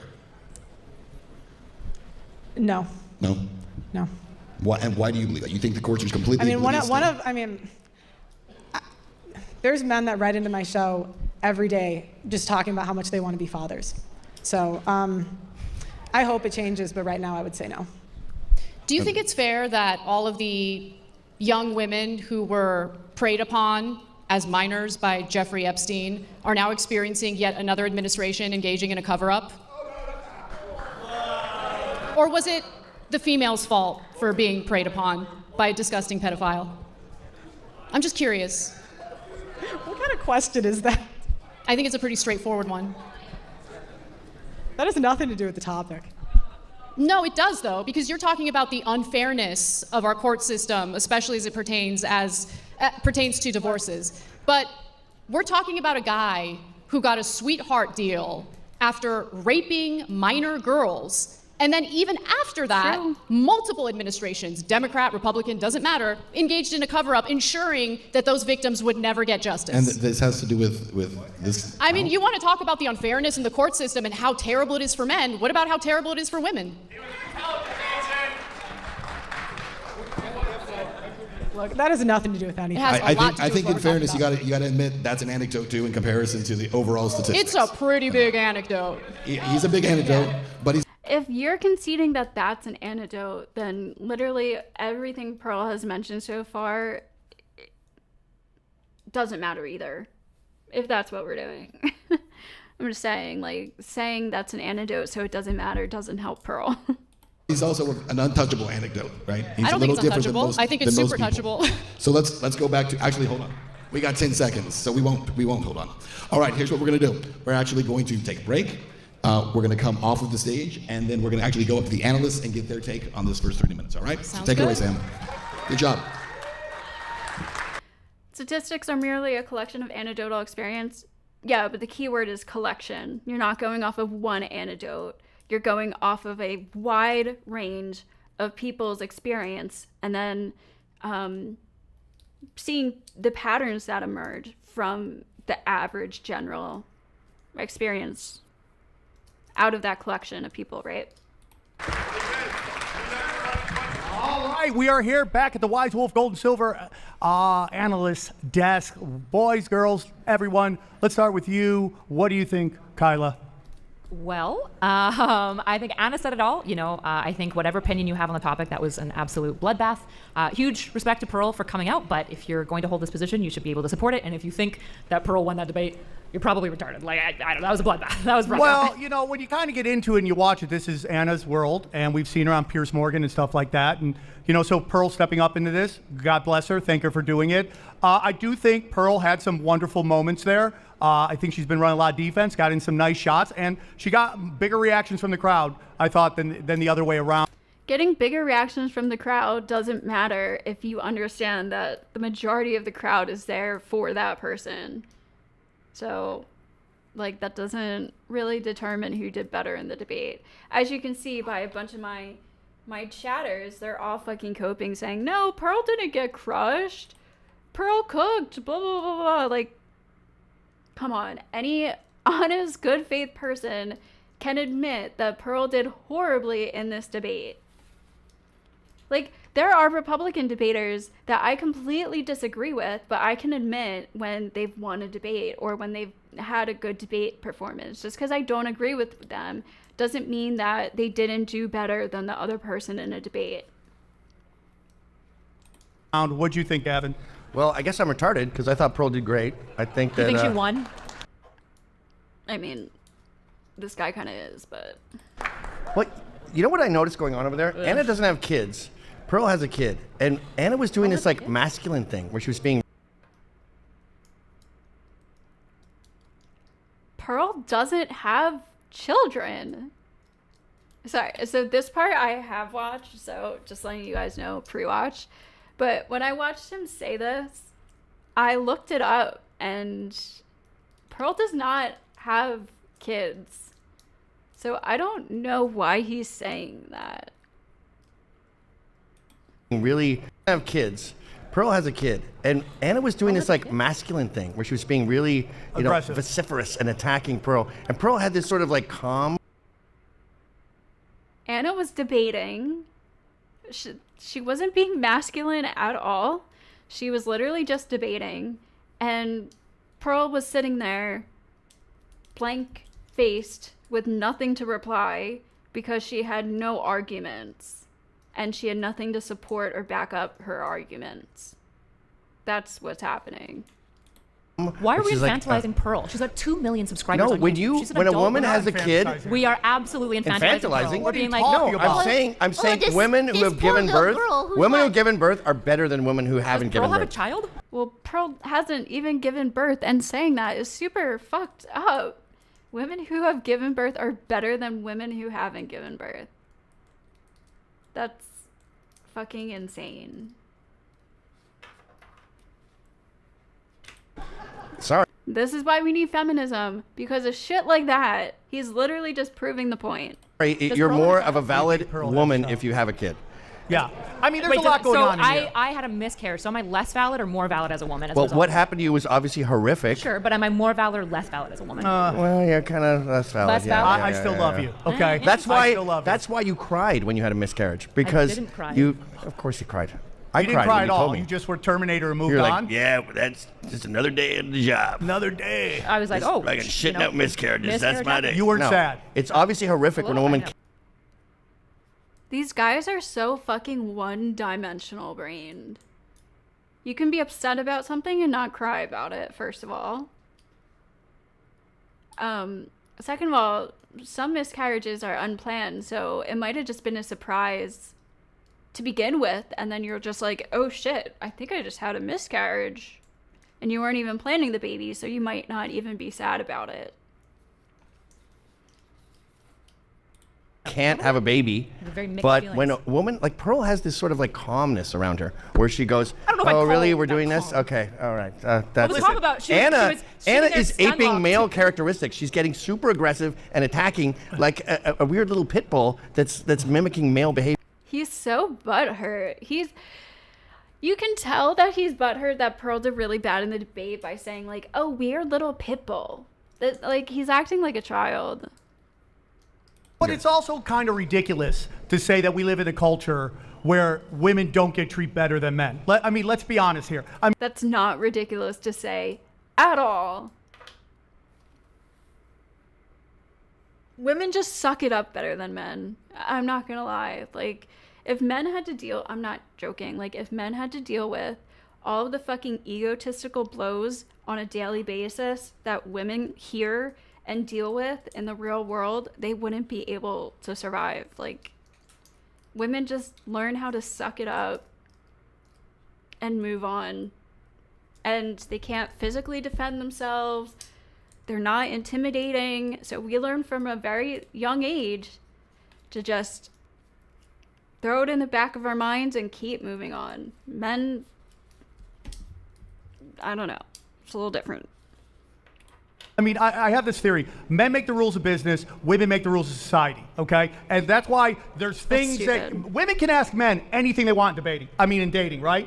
How much money you make, what kind of car do you drive, how tall are you? There are things you are absolutely not allowed to ask women. Sure. What's your weight? How old are you? What's your body count? Which are all things guys want. So this notion that it's like even Steven is absolutely ridiculous. I don't think The anyone notion that the courts treat men and women equally is also ridiculous, dude. I don't think- How many times have we seen like There are things in court. There are societal sexisms, like societal sexist societal ideologies that happen in court that affect men and women differently. In some situations, it benefits men. In some situations, it benefits women. And the opposite. In some situations, it's harmful to men. In some situations, it's harmful to women. This happens on both sides. So, yeah, it's kind of hard to say, like, who does court benefit more, men or women? Because if anyone is pretending like the court systems treat women fairly, that is absolutely ridiculous. And I would say that the court systems in certain circumstances also treat men unfairly. So, again, it's just like social norms. But it's like a way of thinking, though, that ends up corrupting judges and juries. So it's kind of like, I guess it's a social norm. I don't know. a man and a woman commit a crime and the guy gets 30 years and the chick gets like 2 weeks in prison. It happens all Dude, Lorena the time. Bobbitt Yeah, but the issue cut is off. Anna and I. I'm honestly really curious. I haven't looked into, this is kind of like another thing I've just taken for granted, that women get lesser jail sentences than men, and I actually haven't looked into it. I'm really curious. I'm gonna, that is something I'm going to look into, because that's just kind of something I've taken for granted. But like, I used to take for granted the child custody thing being unfair to men, and then I looked into it and I realized that's total bullshit. Yeah, so I'm curious to look into that. Systematic, yeah, that's a good word. Some women don't even register it until months later. It happened to my sister. People deal with trauma differently. you can't generalize it. It doesn't work because it discounts life experience. No, I agree. I typically don't like generalizing anything. That's kind of why I hate these men this, women that arguments, because I think it's all stupid. And I think while there are differences between men and women, I think we have way more in common than different. And brain science actually does prove this. Men and women have a lot more in common than different. So you can meet a man, like if I'm me being a woman, I can meet a man and I could have more in common with him than a female I meet. So gender isn't like a determining factor in who you will have more in common with. It's not like a major determining factor, at least. I wouldn't disagree with any of that, right? Like, I think Anna and myself would both. But also, I wasn't just talking about trauma. I was just talking about, like there's just, like, little things in society that women have to deal with, on top of just, like, the sexist comments online and everything that you get on a daily basis. But, like, just men not taking you seriously, people underestimating you, things, like, along those lines that you grow up with, and you kind of have to learn to, you can either fight it every time, or you can just be like, okay, whatever, that's stupid, and shut up and move on. But both agree that's wrong when that happens. Women get infantilized as a result of sexism all the time, which is what you guys are trying to do to Pearl right now. The reality is that if you watch that, I'm putting her on a that was pedestal. painful. Everyone knows that was painful. And the reality is, it sucks for Pearl. You know, it's tough coming out here and trying to be a debater. Well, she's taking on, let's face it, one of the Michael Jordans of debating. This is Anna's work. I don't know if I would call Anna Kasparian a Michael Jordan of debating. Like, she did okay, but that's only because Pearl did so bad. I honestly think Anna could have had even better rebuttals and better responses to Pearl. So I don't know if I would call her Michael Jordan of debating. Also, this is Pearl's bread and butter too. Pearl has done plenty of debates. Pearl has like a live show. Her original live shows was debating a bunch of feminists all the time. This is all she does, is talk about feminism and why it's bad every single day. And she's been doing it for years. So this isn't like Anna had a super one-up on Pearl. In fact, Anna doesn't even talk about, pretty sure Anna doesn't really talk about feminism on her show or whatever she does. She talks more about like geopolitics and just politics in general. So yeah, if anything, Pearl should have a one-up.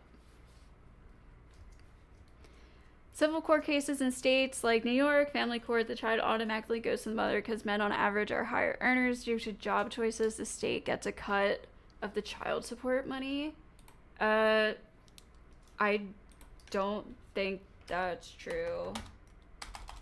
Most states have a automatic 50-50 custody, and then once you bring in the evidence and the other factors like where do the parents live, how much, like, do the kids live, or do the parents live in different school districts, how much does each parent work, blah blah blah blah, then those factors determine the exact amount each parents get. Does New York have 50 automatic custody? It was most of the blue states that had 50-50 custody. Oh, okay, no. So New York does not have automatic 50-50 or joint custody. Custody is determined based on the best interests of the child, while joint legal custody is common. Courts consider factors like parental stability, home environment, blah, blah, blah, blah, blah. That's just the AI overview. I actually had, because I did a debate on this recently, and I had all the states that started at 50-50 custody.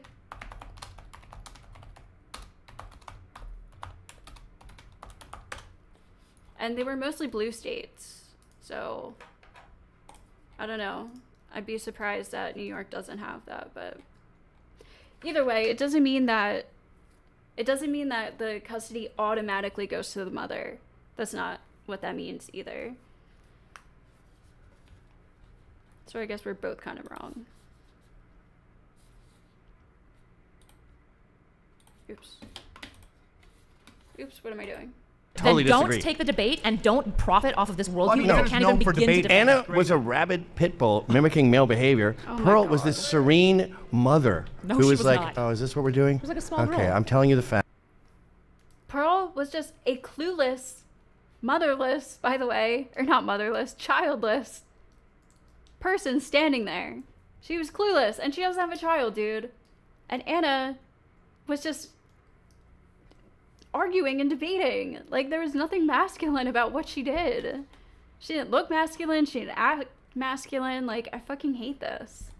Facts. I guess You're we not can telling me go the through facts this. because you and I both No, that was know. me being Pearl. You and I both know that was painful, and the notion- uncomfortably painful. and the Okay. notion- Moderator had You to gotta step have a in. baby. You You're gotta have a right. baby soon. It was You gotta a have a notion baby. that women are committing unaliving themselves anywhere close to the number that men are, and the reason that maybe Anna was like the didn't say reason that. they didn't do it because they're not as violent about. Not true at all. Wait, not true. Men off themselves at a much higher rate. Yeah. And I'm sorry, but the notion of give me statistics like Pearl is like ChatGPT is hilarious to Here's me. what I would say to Pearl. If you're going to have somebody else write your notes, tell them where they cited things from so you can at least not look like a dumbass when you're asked where it's from. I Wow, don't now think she you're looked at getting dumbass aggressive. at all. She looked like Now a you, dumbass the whole now time. you sound like a You're dude. so I like that. aggressive right now. Well, Stop you guys, it. well, You're as not the a feminists, dude. Stop being a dude. infantilizing women. Stop it. Stop saying doing it. infantilizing. No one's You are. You're infantilizing. saying poor I'm putting Pearl. Pearl on a pedestal. No, Poor Pearl.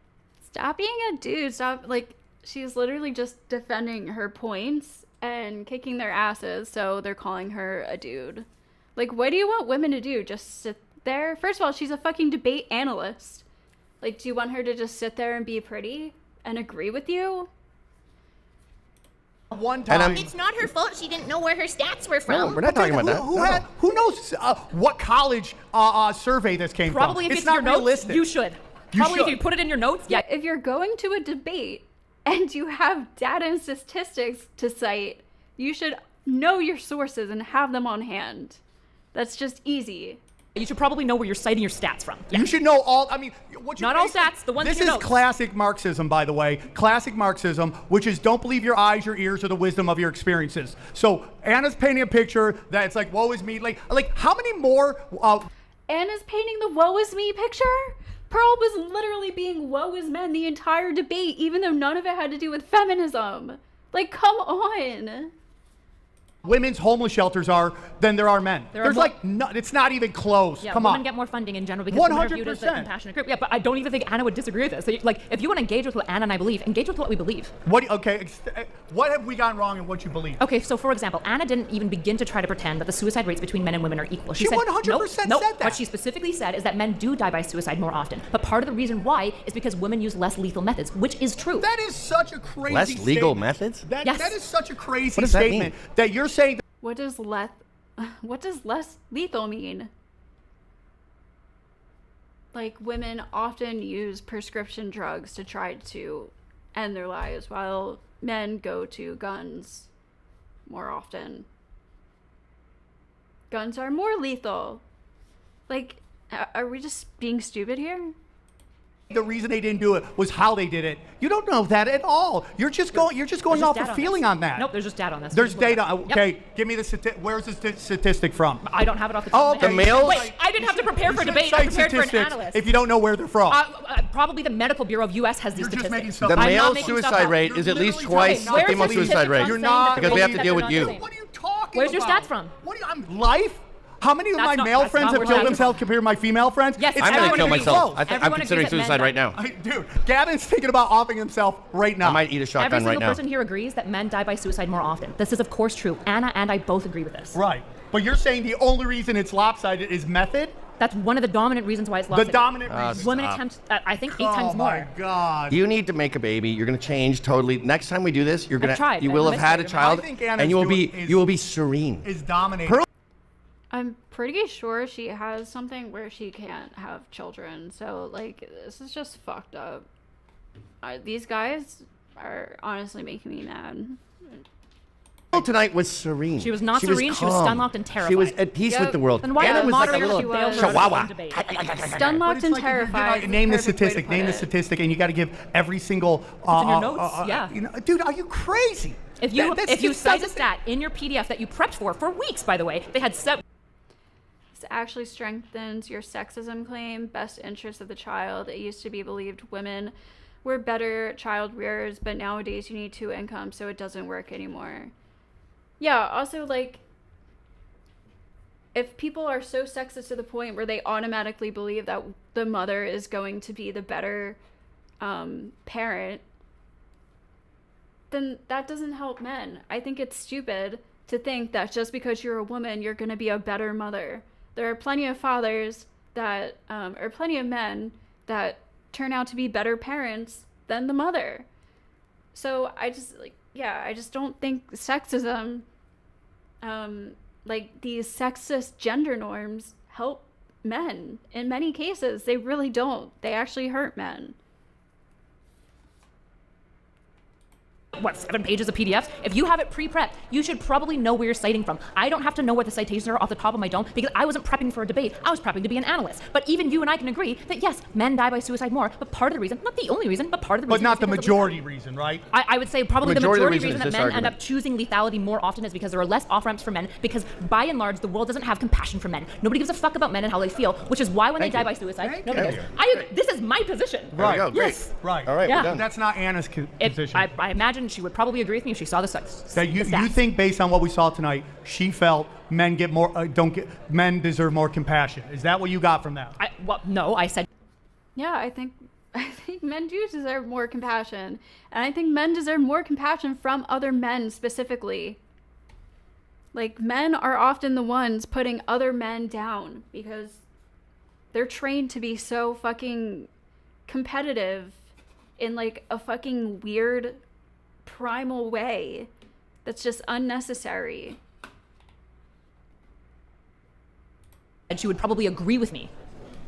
But wouldn't that be saying that you think that men I'm not saying she made deserve that more argument. compassion? By agreeing with you, that's what she's saying, right? But you're asking me, do you think that her argument tonight was this? And I'm saying, I don't think that she made that specific argument, but I imagine now that I'm positing it, if she can hear me, she's probably nodding and being like, yeah, I think we should have more example compassion of for men. how the whole discussion on divorce is complete BS, okay, is that if you look at Kentucky made divorce 50-50, automatically 50-50. And you know what happened there? You know what happened? Divorce went down 30%. Wait, what do you mean 50-50? They made it so the father and the mother automatically get 50-50. It's not we're going to decide in court. It's automatically 50-50 in Kentucky. And divorce went down significantly because women realize that they're not going to be able to game the system right now. And listen, I'm not saying Gain the system? Can we stop pretending like getting child support is a gain on the system? I already stated that the average U.S. cost for childcare is a minimum of $750 to $1,200, while the average child support payment to the mother is $400, which is maybe half of the average child care cost per month. And that's before food, housing, clothing, extracurricular activities, everything that kids need, doctor's appointments, etc. So stop pretending like child support is some, like, great fucking gain on the system or a luxurious lifestyle to live. It's fucking insane, delusional. Like, talk to fucking single mothers. They're struggling. They're not living comfortably in most cases. Unless you fucking, like, divorced Jeff Bezos.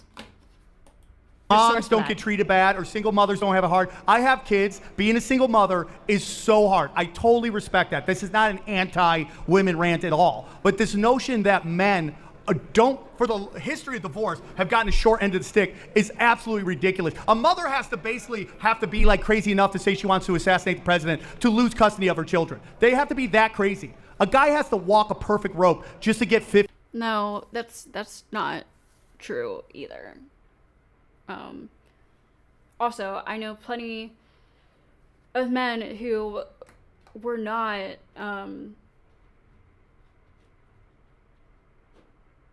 in the right state to have 50-50 custody, who got 50-50 custody. And I know a bunch of women who didn't get full custody or got shared custody, but it was the lesser of. So You know, I've seen both of these things.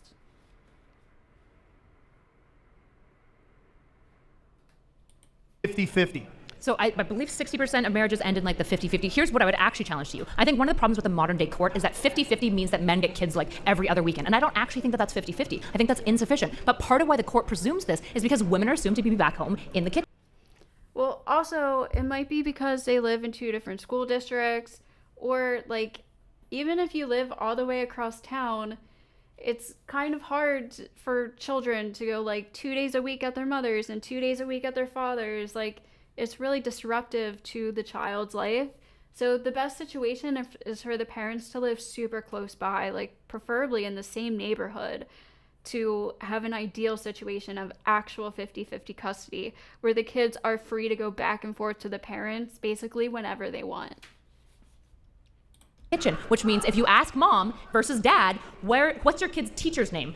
Most of the dads don't know because they're busy working all the time, because we've told men that their value to society is fundamentally the income that they bring in. Because that is their value. Again, knowing your that's teacher's bad. name is gay. I think a man's value That's is for losers. Okay. That's a woman's job. You're acting like that's a bad thing. Because now we're getting tying into men's value to their Mrs. GDP Hamilton? output. Who the Yes. fuck is You she? think it's bad that traditional values are men are providers, women are nurturers. You think that's bad. I think it's exactly what has created the situation where men have to fight incredibly hard to get custody. See, and now they're just arguing against themselves. They're like, oh, these poor men, they can't get their children. But no, women are the caretakers and men are the providers. It's like, don't you see the contradictions in your points here? Like, you are the reason you're causing these problems for men. Their children is this presumption. Yeah. Why do you think men are killing themselves at a high rate? Why does nobody have any compassion for them? Because the moment you go from a boy to a man, nobody cares about your feelings. You better get out there and You know work. why? And if you're not working, you know you're why? garbage. I Because think that's we don't bad. want you to care. We don't want compassion. Yes, you do. We don't like empathy. We don't like compliments. That's not true. We don't like any of that shit. Tell that we to the just, suicidal men. We just work Tell that to all the day, suicidal and then you men. take our And the kids addicted away, men. and we snap. I think that the majority of men check out because there seems to be no way out of the situation. That's horrible. That's because we don't. That's to my point. That's wrong. Men are more valuable than just the You know money what? that they Just make. stop. Men are valuable because of principles, because they fight Stop for things buying that they cars. believe in. You guys- because They literally just don't listen to her because she's a woman. This is exactly what I was talking about earlier.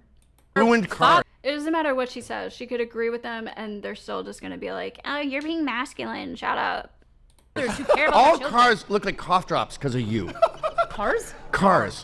I would Women take buy that- I all would the take that cars. with, They look like cough drops. Whether it's a Lexus, a fucking Jaguar, they all look like cough drops Didn't they because you only guys introduce don't women like body right shapes angles. Cars used to be beautiful. Remember the 50s? You watch Men in I don't know Black. if this is feminism. You're like I think Ford it's a safety Galaxies. standard. All these cars are beautiful, and then you guys took over all the buying power for everything, and now I'm cars gonna- are the ugliest, I have a most strong boring, bet that the number one consumer round. of cars is Cars are ugly because everything is super minimalistic in order to save money. They cut costs from, like, it's like houses. All of these houses, these aren't being mostly designed by women that are going up in the city. All these, like, ugly, concrete, gray boxes. It's because they're cheap to build. And that's the same with the cars. Everything is women's fault, though, from their worldview. It's actually pathetic. This is Men. garbage. Crazy. Do you guys think the number Just one stop. consumer of vehicle purchases Just is stop. men or women? It's probably men. Well, who It's do you women. think tells the It's guy probably what men. to buy? Well, Who you do can think say tells the probably if guy that what makes to you buy? feel good, Women but make it's women. 70% of the purchase. It's just a fact. Women buy Yeah, everything. women tend to be the ones that are going to the grocery store and making purchases for the entire And family. Yeah, telling That's them true. what you car wrecked to buy. cars. That's true. I That's hope you're also happy. why generally custody I hope falls you're on the happy. women You because ruined she knows- cars. I have nothing to do You with cars. ruined cars. I think safety. Men have more car debt than women. They have more auto loan debt than women. They have more credit card debt than women. They have more personal loan debt than women. Men have more debt than women in every category except for education. Women have more student loan debt than men. The standards ruined cars, That's actually. exactly. Yep. That's yeah. another. That's a But synonym. did you know actually that the woman body wasn't introduced into safety standards until like last year? So if this is anyone's problem, it's men's problem. last year? Yeah, last year they built a body double for Every cars single testing car for looks safety. the same because you guys are scared about. That's true too. When they were testing safety standards for cars, they always used men's bodies. They've never used women's bodies, which is kind of crazy because women's bodies are more delicate than men's bodies. But they were always designed for the safety for men. I think climate it's men's. change. Who owns the automotive industry? Men. They're selling Who to buys women. the cars? Men. No, Yep. women. Women Which buy all the test dummy body See, type are they you're using? just making up shit that makes you feel good. This is not facts. Women buy all the You cars. are not listing any facts, and you're Wo- also women saying, just think that "Wow, you're- I feel bad for men, but also we should doom men to the exact same Well, plight that we've because been you're dooming them just to before." Stop. what you're saying right now is not reality. It's just She's your right. feelings. The notion that women don't have a huge It's say your in what feelings. car is getting bought is absolutely crazy. didn't say that. I said that who's the number one person? Women buy all the so cars. I put down the money. But guess what? If a father came or a husband came home with a car that the wife didn't like, his life is miserable. They have every say. Happy wife, happy life. Yeah, 100%. So what's like the whole trope of like men buying motorcycles and shit? Is that because the woman actually wants them to buy a motorcycle secretly? It's because we're in a midlife crisis and we feel like nobody loves us. Yeah. Well, why is that? Because nobody cares about men because you want to Because nobody loves us. You You just and what I want. You just said that men don't want empathy or love or compliment, so this is just so fucking stupid. They're not making any sense. Like, it's so easy to see all of the contradictions and hypocrisy. They're just saying shit. They're literally just spewing shit to combat her, and she's the only one actually being logical. What I want is a world where we look at men and we say, you're valuable not because of the money that you make, but because of the things that you Yeah, contribute. but listen, you're not in reality, Can though. you just apologize for wrecking the world? You're not in reality. You ruined watch cars. these You dating- invented divorce. these man You on the- elected. Hold on. You watch these Pierre Trudeau. man on the street videos. Justin The first Trudeau. thing chicks say, gotta make 6 figures, gotta make 7 figures. They're I never do like, those I like a interviews. guy with a good sense of humor. I do those interviews. You want to know All what? right, all They're right. cherry picked. Great debate, great Yeah, debate. Let's yeah. send it back to Ben. How many men actually make six like, the average married man is an average guy. He makes an average wage. He has average looks. He has an average life. So most men that get married are just average people. You don't have to be an exceptional man to get married. This is another talking point that hurts men again.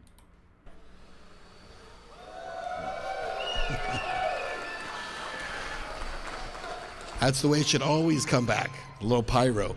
All right, here's what we're going to do. We're going to come back. We have about 15 more minutes of open debate, and then we're going Okay, and I didn't watch this part, so to get into the final statements. So we'll pick up our open debate. Pearl, I'll let you begin. What's your plan when men stop doing the dirty and dangerous jobs that keep society running? If you could hold your mic. Sorry, I'll say it again. Can you give me an example of which jobs you're referring to? Logging, plumbing, crab fishing, oil rig. Yeah, those are dominated by men. They have the physical capacity to do it. Men and women What's- are built differently. What's your So you're plan right. when they stop? I mean, why would they stop? Also, like, this doesn't just, like, pretending like men do all these jobs just for women is ridiculous. They do them for society. Certain women are able to do these jobs, by the way. But yes, it is predominantly men. And I don't understand the fucking point that she's trying to make. we're going to have a problem. Are you suggesting that women should be forced to work on oil rigs and things like What that? is your plan? Why would I have What a do men plan? get out of doing those I jobs? don't have a plan, Pearl, for a Feminists situation in never which do. men no longer do those jobs. They never Maybe you do. do it. I don't know. What's your plan when men start walking away from marriage? What's your plan? So Why would we have a plan for any of this shit? Like, what? Like, I'm sitting at home, like, planning, like, what happens when men refuse to get fish from the ocean? Like, what? So, do men or women get a raw deal from marriage? Because you just What said is men your walking plan- away what from is marriage. your So, plan? is he culpable for doing that? What is your plan when men walk away from marriage? Is he responsible for walking away from a changing the marriage? topic. What is or your is plan? he just never guilty of My anything? point is you shit on men. I don't shit on and men. Yet I love men. Yet the very microphone you're using was built by men. Yeah, she literally hasn't shit on men once. And the building was built by men. And there's no gratitude or appreciation. You just tell them they're not doing enough. She has never said that either. Got me. You got me. Yep. So what's your plan when men start walking away from society?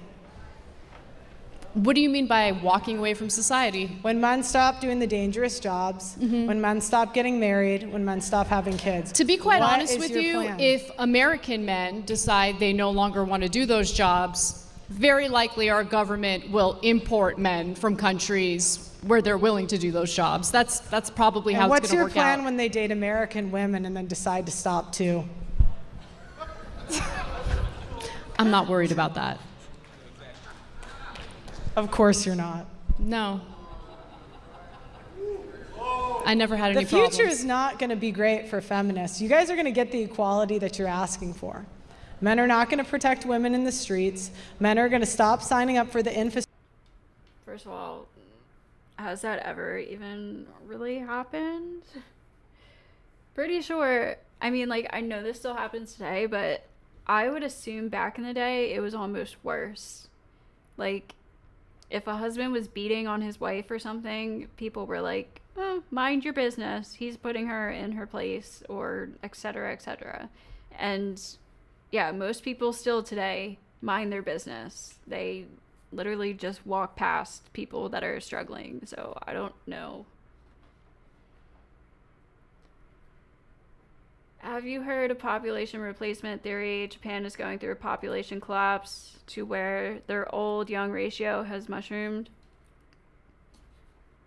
Yeah, I'm not worried about it here, though. Like, just because I've talked about this a lot, but just because we can't replace the baby boomers doesn't mean our society is going to collapse. Markets adjust because of supply and demand. So if there's less people, there's less demand, there's less supply, and it'll all equal out.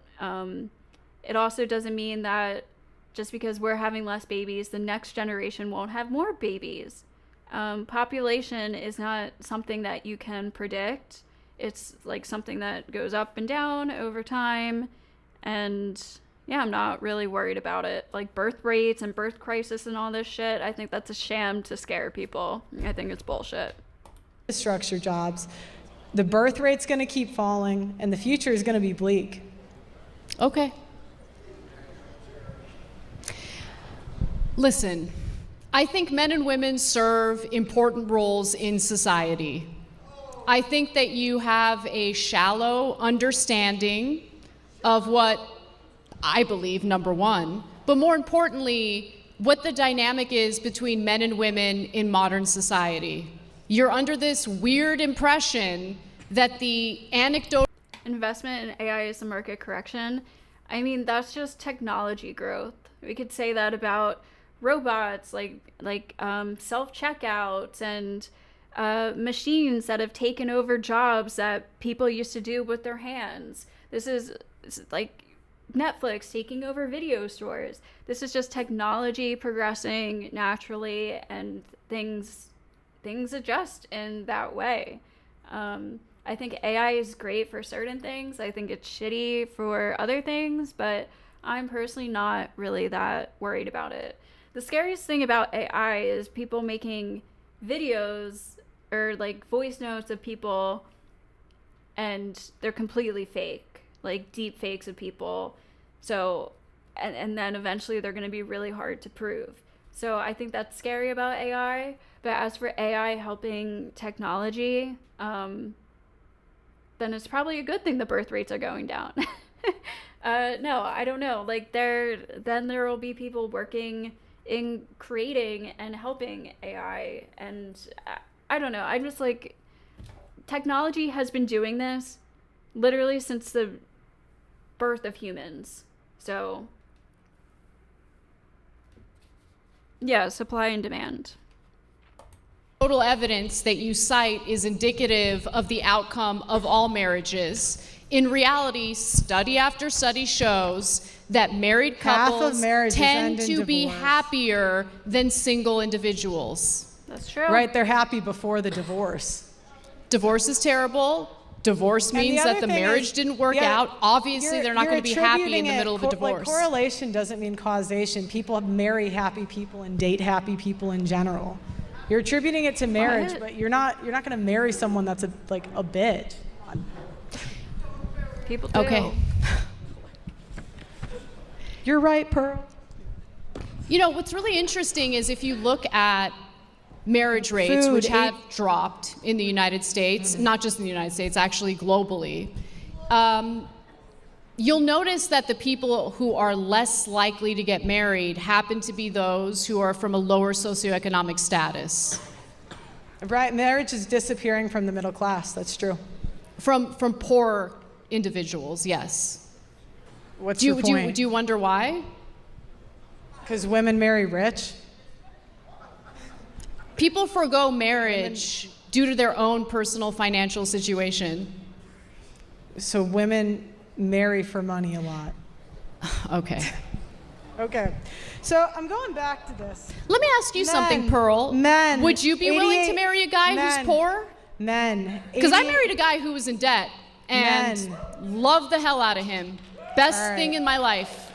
Would you marry a guy who is broke, no nice, career, Anna. and in debt? Would you? That's very nice, Anna. Would you? So I'm going back Answer to the the question. Would you marry a broke guy in debt? All right, so we're going back to the Would topic. you? Would you? All right, this is the...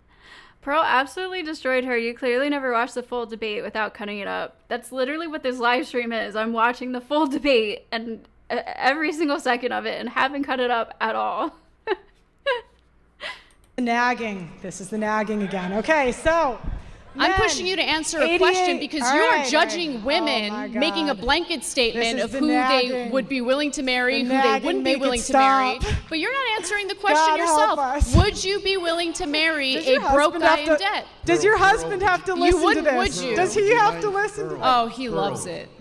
All right, Can't get enough of it. Can I go back Do you to the not want to answer question? that? Why do you not want to answer that? Yeah, why not? Just say, no, I don't want to broke. Love is love. Now, back to the question.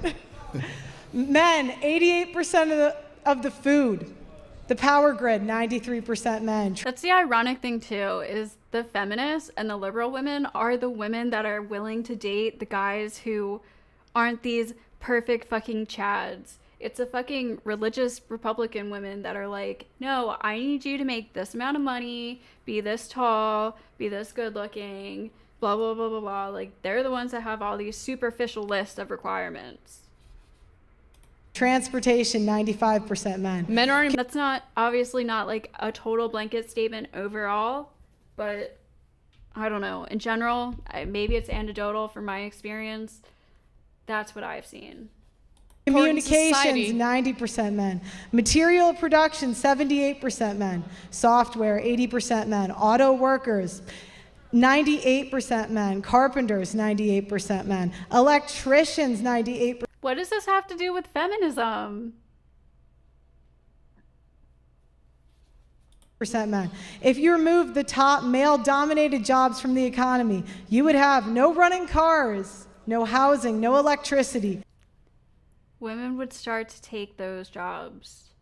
If you think women can't be plumbers and electricians, then you're just stupid. No open machinery. And again, the reason women don't go into these industries is because the sexism. First of all, girls are raised into certain directions. Girls are given toy strollers, play kitchens, dolls to take care of, little easy bake ovens. They're given like girly things. Boys are given construction trucks, cool like building Legos, plastic tools and stuff. So from childbirth, kids are raised in different directions based on their gender. And I think this is a big problem, actually. So there's no reason that women can't be machinists, can't be welders, can't be electricians, can't be plumbers. Obviously, certain hyper physical jobs, women will be limited to, just based on physical restrictions and limits. But again, like, that's just biology, and are we supposed to apologize for that? Like, that men are stronger than us? Like, oh, I'm sorry. Do I owe you my entire life now? Also, just because the physical structure of society, jobs are important, doesn't mean that other jobs aren't important. Every job is important in society, including artists, because often these jobs get overlooked and left out. But honestly, what is life worth living for if not for concerts and art shows and music to listen to and movies to watch with your family after your work all day? Like, these things are really important to us. So all jobs make up our society and are equally important. So yeah, I just don't like this like comparing shit. Nurses are very important. Doctors are very important. Women can do all of these things. No materials or fabrics and no computers. There would be no buildings and no Amazon delivery. I've never What once said is that your men plan? are not a What- very They both suck. It's the opposite of the weirdo spectrum. I talk to normal women that I meet going outside, and they're open and friendly. Yeah, like, honestly, generally, most people are just pretty normal, friendly people. There's a lot of bad people out there, too. There's a lot of rude people, but, like, you often, and, like, often those are the ones that stick in your mind. But, I don't know. I feel like people get trapped in these, like, internet loops, and they forget what the real world is like. When you go outside, most people are pretty polite. Most people are pretty normal. They're not like these like crazy sluts that are sleeping with 5 guys every week and demanding that a guy makes at least 6 figures and has a 6-pack. Like, again, if you look at most marriages, they are average people. The average married man isn't a millionaire, isn't 6 foot tall, isn't a 10. So yeah, these are just all lies that are put out there because they sell, because it feeds into people's insecurities. very important part of American society. You want men enslaved to women for nothing in return. No, you're just making That's things what you up. want.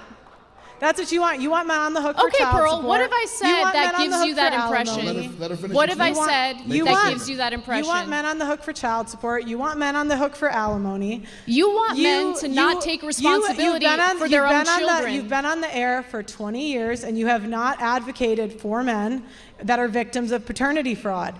You want men to do all of the work. That's such like a random specific thing. Like, does every woman have to talk about the 1% maybe of men that deal with paternity fraud? Like, I'm sorry. I'll concede that's fucked up, but like, that's not even such a rampant issue where every woman and man should be talking about it. Or get no credit for nothing. I do and men aren't political going to do news. it anymore. They're going to walk away, Anna. They're not going to do it anymore. And feminists, as They're you just gonna said, walk have away. no plan for when that happens. And I wish What do you want luck. their plan? I'm sorry. If all these men are walking away from these jobs and the women have no plan, what's the men's plan? Society's gonna collapse for the men too. So, again, this is just a mute fucking point. Plan to be? You think it's a feminist responsibility to happened? plan for this made-up society where all men decide You know they what's no funny? longer want to You guys work? know what's funny? She actually advocated for left-wing policies the last 20 years. And then she got assaulted by a homeless person.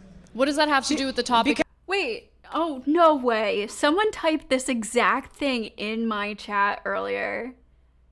So they just got this talking point from Pearl and then put it in my chat. Hold on, where is it?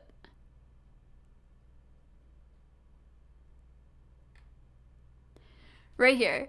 Mark Bergevin. Anna was hard left until 2 homeless guys groped her and no further action was taken. Humans don't care until it affects them directly. By the way, I don't know what that has to do with being left or right. Left people care about women getting groped, so I don't even know what the point of that is supposed to be, but Because it was the result of what you voted for, Anna. Yeah. yeah. Wait, why is she even conceding that? How is that the result of what she voted for? She voted for men to be able to grope her. First of all, No, and so no one. and want to know why? Because You think Anna, I voted? Because, Hold on. Because, You because, think I voted because, for homeless people because, to go around all right, so sexually assaulting Anna, people?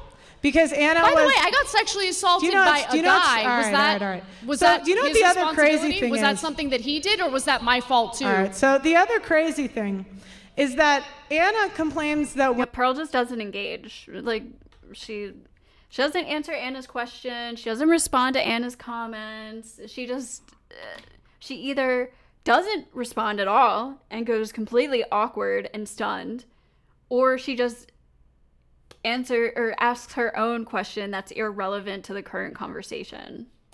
Women's opinions aren't taken seriously, while a whole event was catered around her opinion. The other thing that's crazy What are you talking about? is Anna complains about women being oppressed. Okay, the whole event was catered around her opinion. First of all, there were like 6 guy debaters that came before them. But either way, that doesn't dispute that the entire audience has not taken Anna's opinion seriously this entire debate. It actually only proves her point. And yet, she had less experience than her co-host at the Young Turks. Hold on. And- Hold on. What were my complaints about women being oppressed? Can you be specific? All right. What You've did I had say? 20 Go ahead years and quote on- me. you've had- Go ahead and you- quote me, because you make shit up.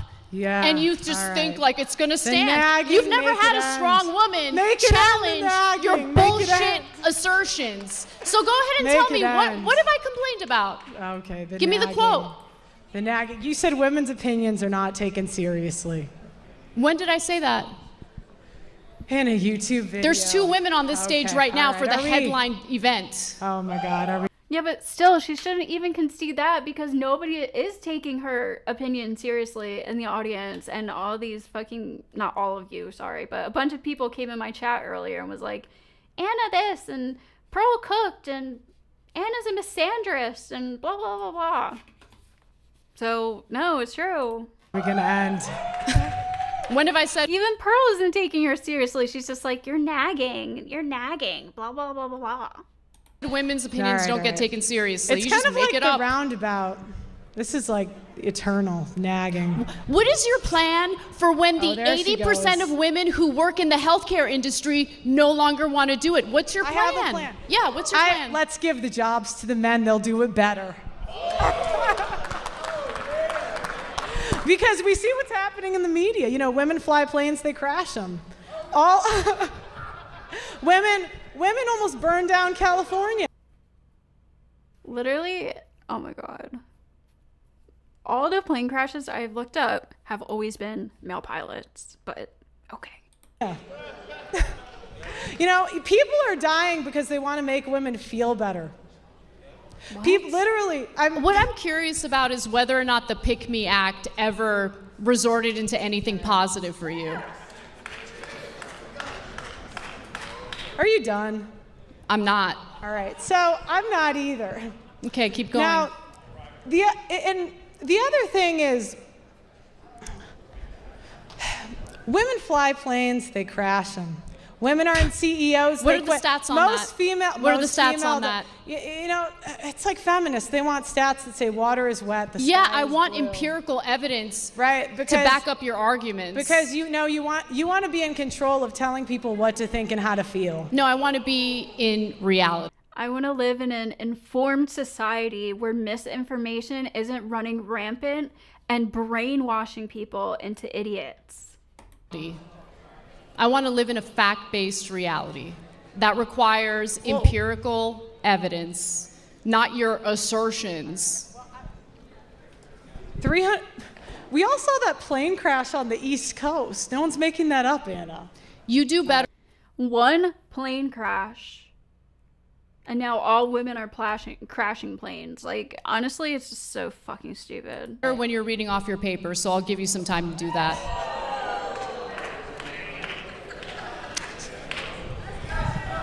In the future, because I'm sure you'll find yourself in more All of right, these what if- debates, I I actually think that you could be an incredible debater, but you need to look at the broader picture, not just rely on anecdotes, and don't make things up out of full cloth.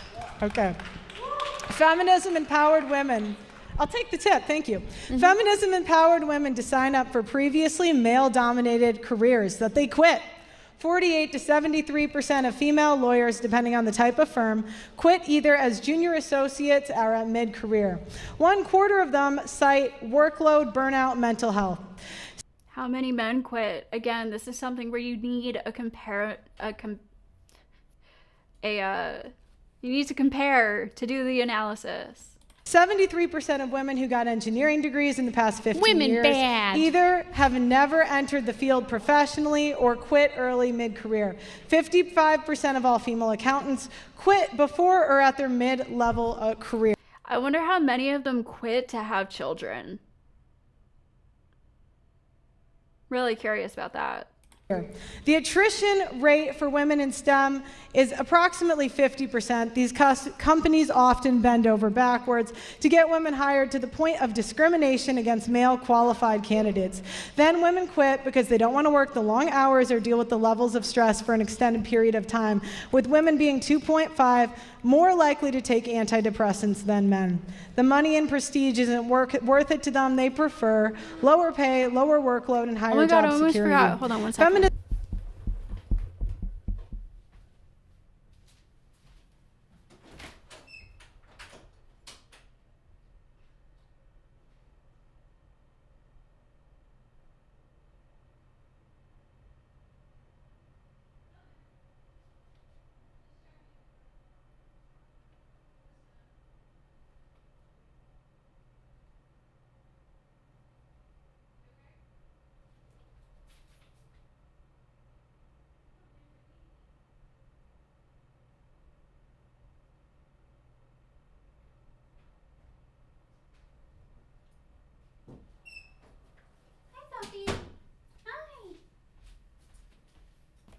Sorry, this is my rabbit's room for people who don't know.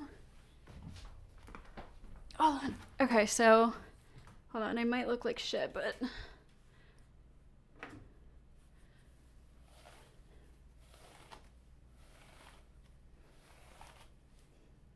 I need a haircut so bad. I need it styled. I haven't had a haircut in literally 10 years. I'm not joking or exaggerating. It might be more than 10 years. Okay. I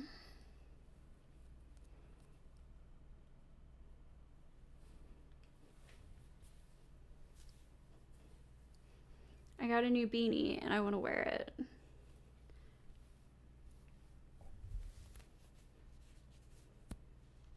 It's got your teenie on it.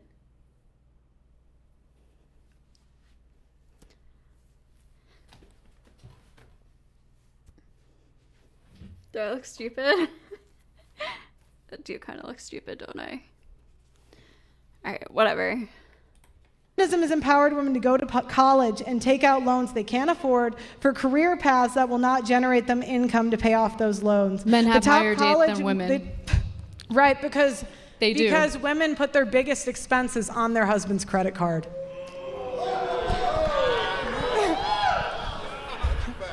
According to Experian, and they look and account women are for those factors women that are you just mentioned. Women are Hold 85% of consumer spending.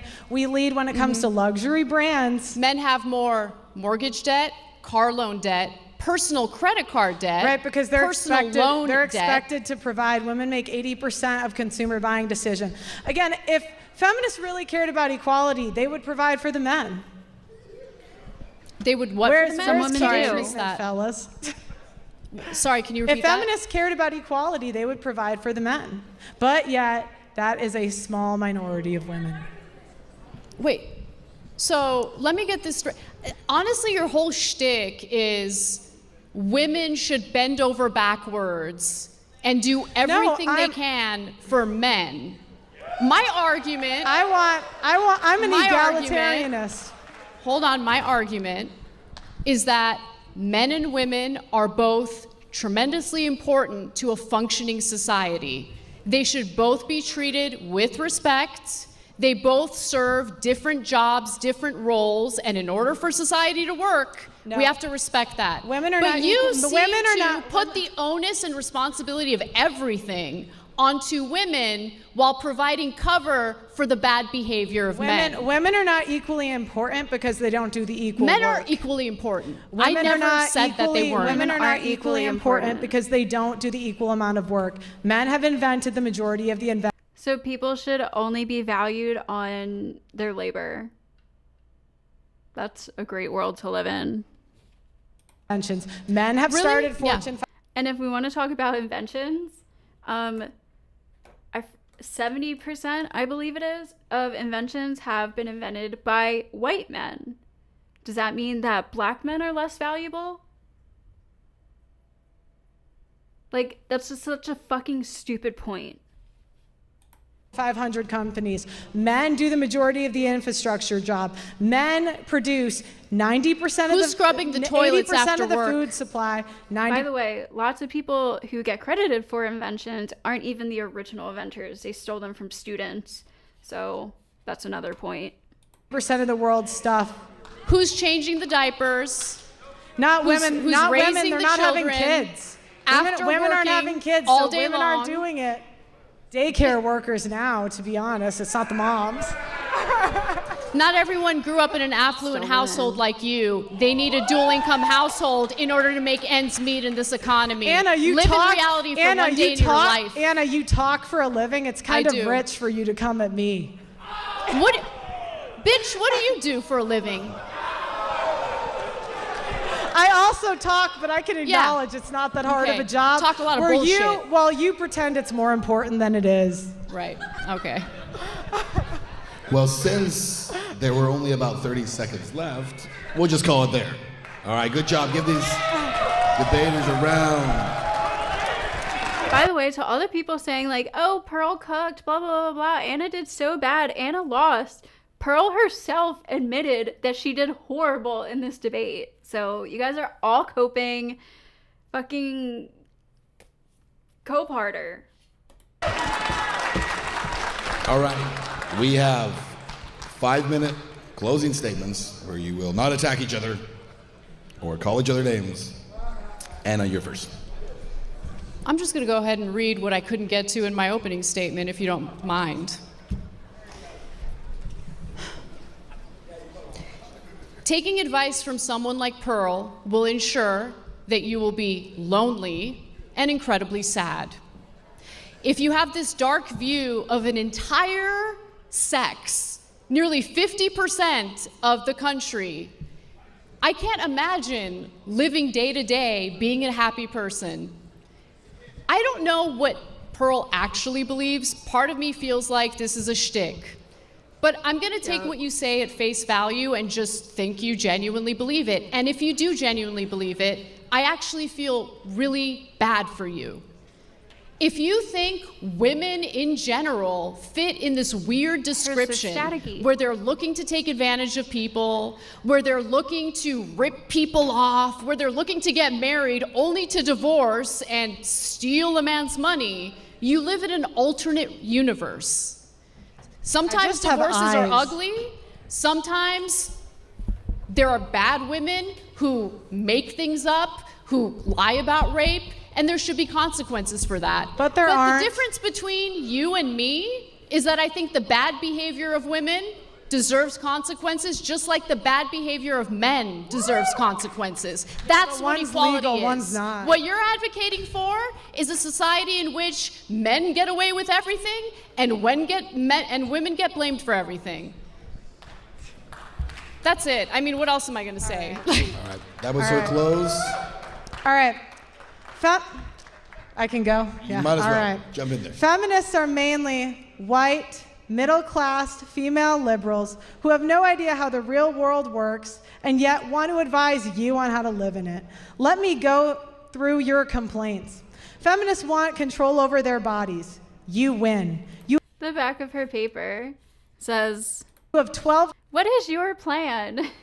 types of birth control, and you can actually Uber Eats a plan B. You have abortion on demand, and in the states that it's not, it's simply a weekend trip. You have aborted an eighth of the world population. You win. Simply a weekend trip. Feminists wanted to fight against rape culture. You win.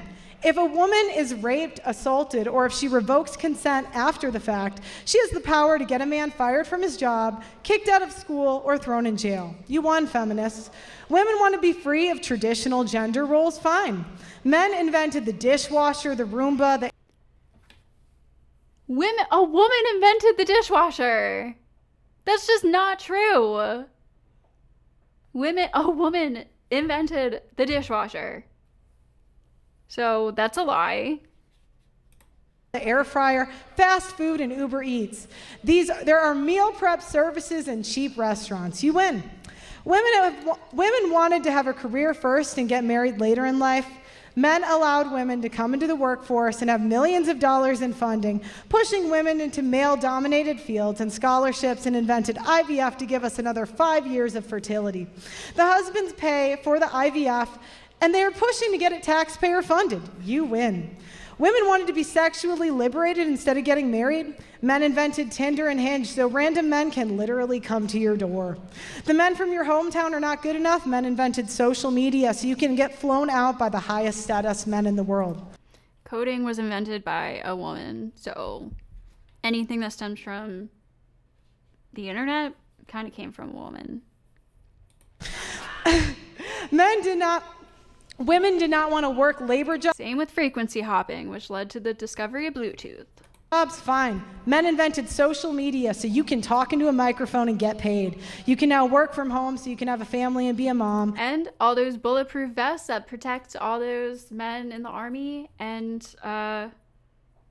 police officers. Kevlar was invented by a woman also. You can make money selling your nudes on the internet and become a billionaire. Women did not want to give birth? Fine. Men invented surrogacy so another woman can do it for you. Women wanted to be thin without working out. How do you invent surrogacy? What? Now you have Ozempic. You want to look younger? Fine. Men invented Botox, hair dye, filters on your phone, nose jobs, Anna knows, plastic surgery, lash extensions, makeup, and AI to make you look thinner. You win. should look into it. You can now wait till 40 to have a baby, freeze your face, work in an air-conditioned office, earn a living sitting on your ass, getting fat, spending money you don't have, marry someone to pay it off, divorce him, put him on alimony and child support, get a Roomba, abort your kid, have unprotected sex on camera, get paid for it, order any cooked food to your door, get a self-driving car, and then complain to men that they caused you to be lazy and fat. You are now empowered to have 10 abortions. Literally, this is so fucking insane. Who's doing this? Like, what person? I'm like, the most fucking extreme shit I've ever heard. Like, that's so stupid. Bang 300 men take a DEI position that pays $300K a year, Uber Eats a plan B, study underwater basket weaving, and get sympathy when your degree pays no money. Feminists are spoiled, liberal, progressive women that have no idea how good they have it. You guys will never be happy until men are nothing but empty shells who are slaves to the system, fueled by feminists' selfishness, spending habits, and poor choices. Feminists don't care about equality because if they did, there would be equal rights for men. There would be equal men's shelters. There would be equal funding for men's cancer. There would be real equality. For men's cancer?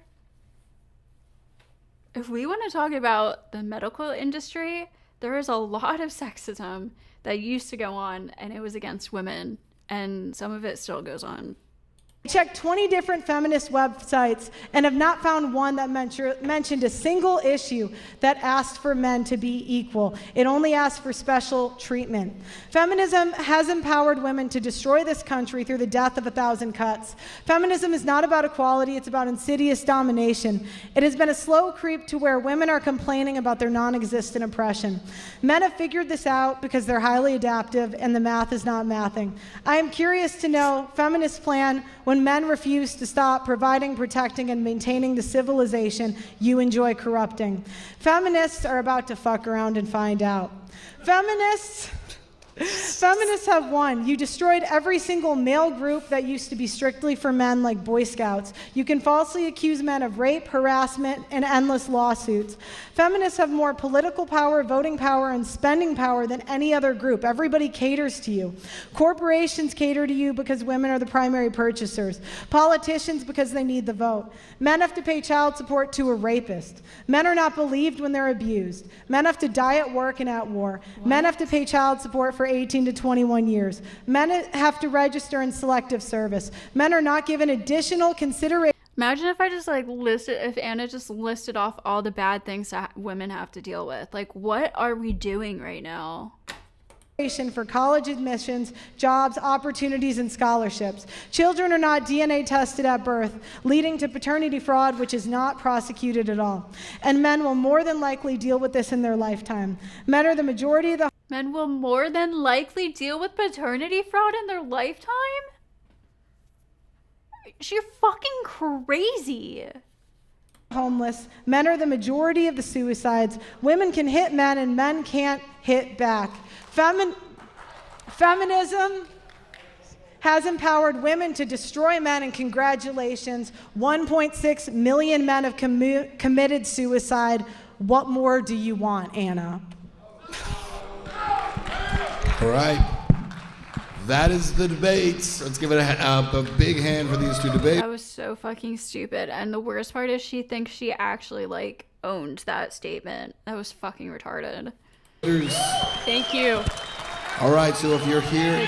You could just sit there and be like, women have to get hit by their boyfriends. Women have to get groped on the street by men. Women have to get fucking blah, blah, blah, blah, blah, blah, blah, blah. Like, if I just named off all the most extreme cases of the worst situations that any person has had to deal with, it's so fucking stupid.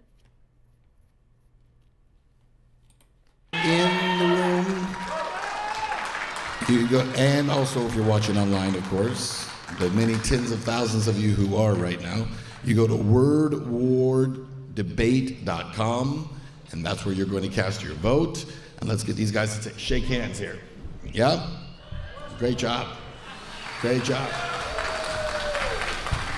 All right, Sam. People are voting. Send it up to you guys. Let's go. Give it up for the ladies. They brought it. That was a fire debate. So what do we think? Dude, Pearl came back late rounds swinging. What are your thoughts, Kyla? I think it's very interesting that she has to build a straw man because she can't deal with the real deal sitting in front of her. Explain that. Her closing statement just made a bunch of assumptions about Anna's position that she has already explicitly said that she doesn't hold. Give me an example. Most of it, how Anna just wants men to not be benefited in any way, that women just want to see men in worse positions. Anna's been very open, if there is fraud, we should investigate that. We should try to balance these things more. If men are not getting their due process in court, we should try to fix these things. And you said she specifically said that too. Yeah, I think she's talking about feminism in general. Well, she's talking this is the interesting thing. Everyone wants to fight the feminists, and then when they have to actually deal with it, they need to make a straw man because they can't tear down the real one, as we saw, which is why it's such an utterly painful bloodbath. I disagree. Gavin McGinnis, thoughts? You see two women debating, and it comes down to childlessness. Childless women have no value. And you know what it's like? It's like Clark Kent working at the Daily Planet, and he doesn't fly, and he's like, hey, Lois, and he's bumping into shit all the time. All right, I can't listen to this. Pearl doesn't even have a child, so he actually fucking debunked himself right there. Yeah, that's great. All right, I'm going to end it here. That was really fucking stupid.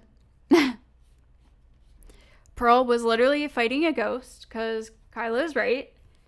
Anna didn't say any of the things that she was talking about. Lots of what Pearl has to talk about has to do with men's rights. It has nothing to do with feminism. We can work on both at the same time.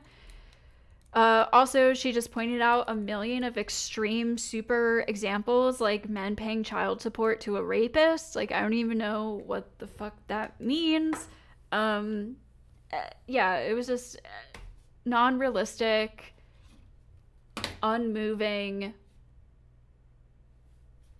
stupidity. I don't know. It just, like, I feel like that's... People are just coping. That's, yeah. I don't even know what to say. But yeah, this was kind of a fun one. I wouldn't start streaming again more. I know I say this every time. But yeah, I'll try to be back soon. Please like and subscribe if you liked the video and want to see more of this. I don't know. Just please like the video, maybe. Or not. I don't give a fuck. Bye. Thank you, everyone who was here. Have a great night.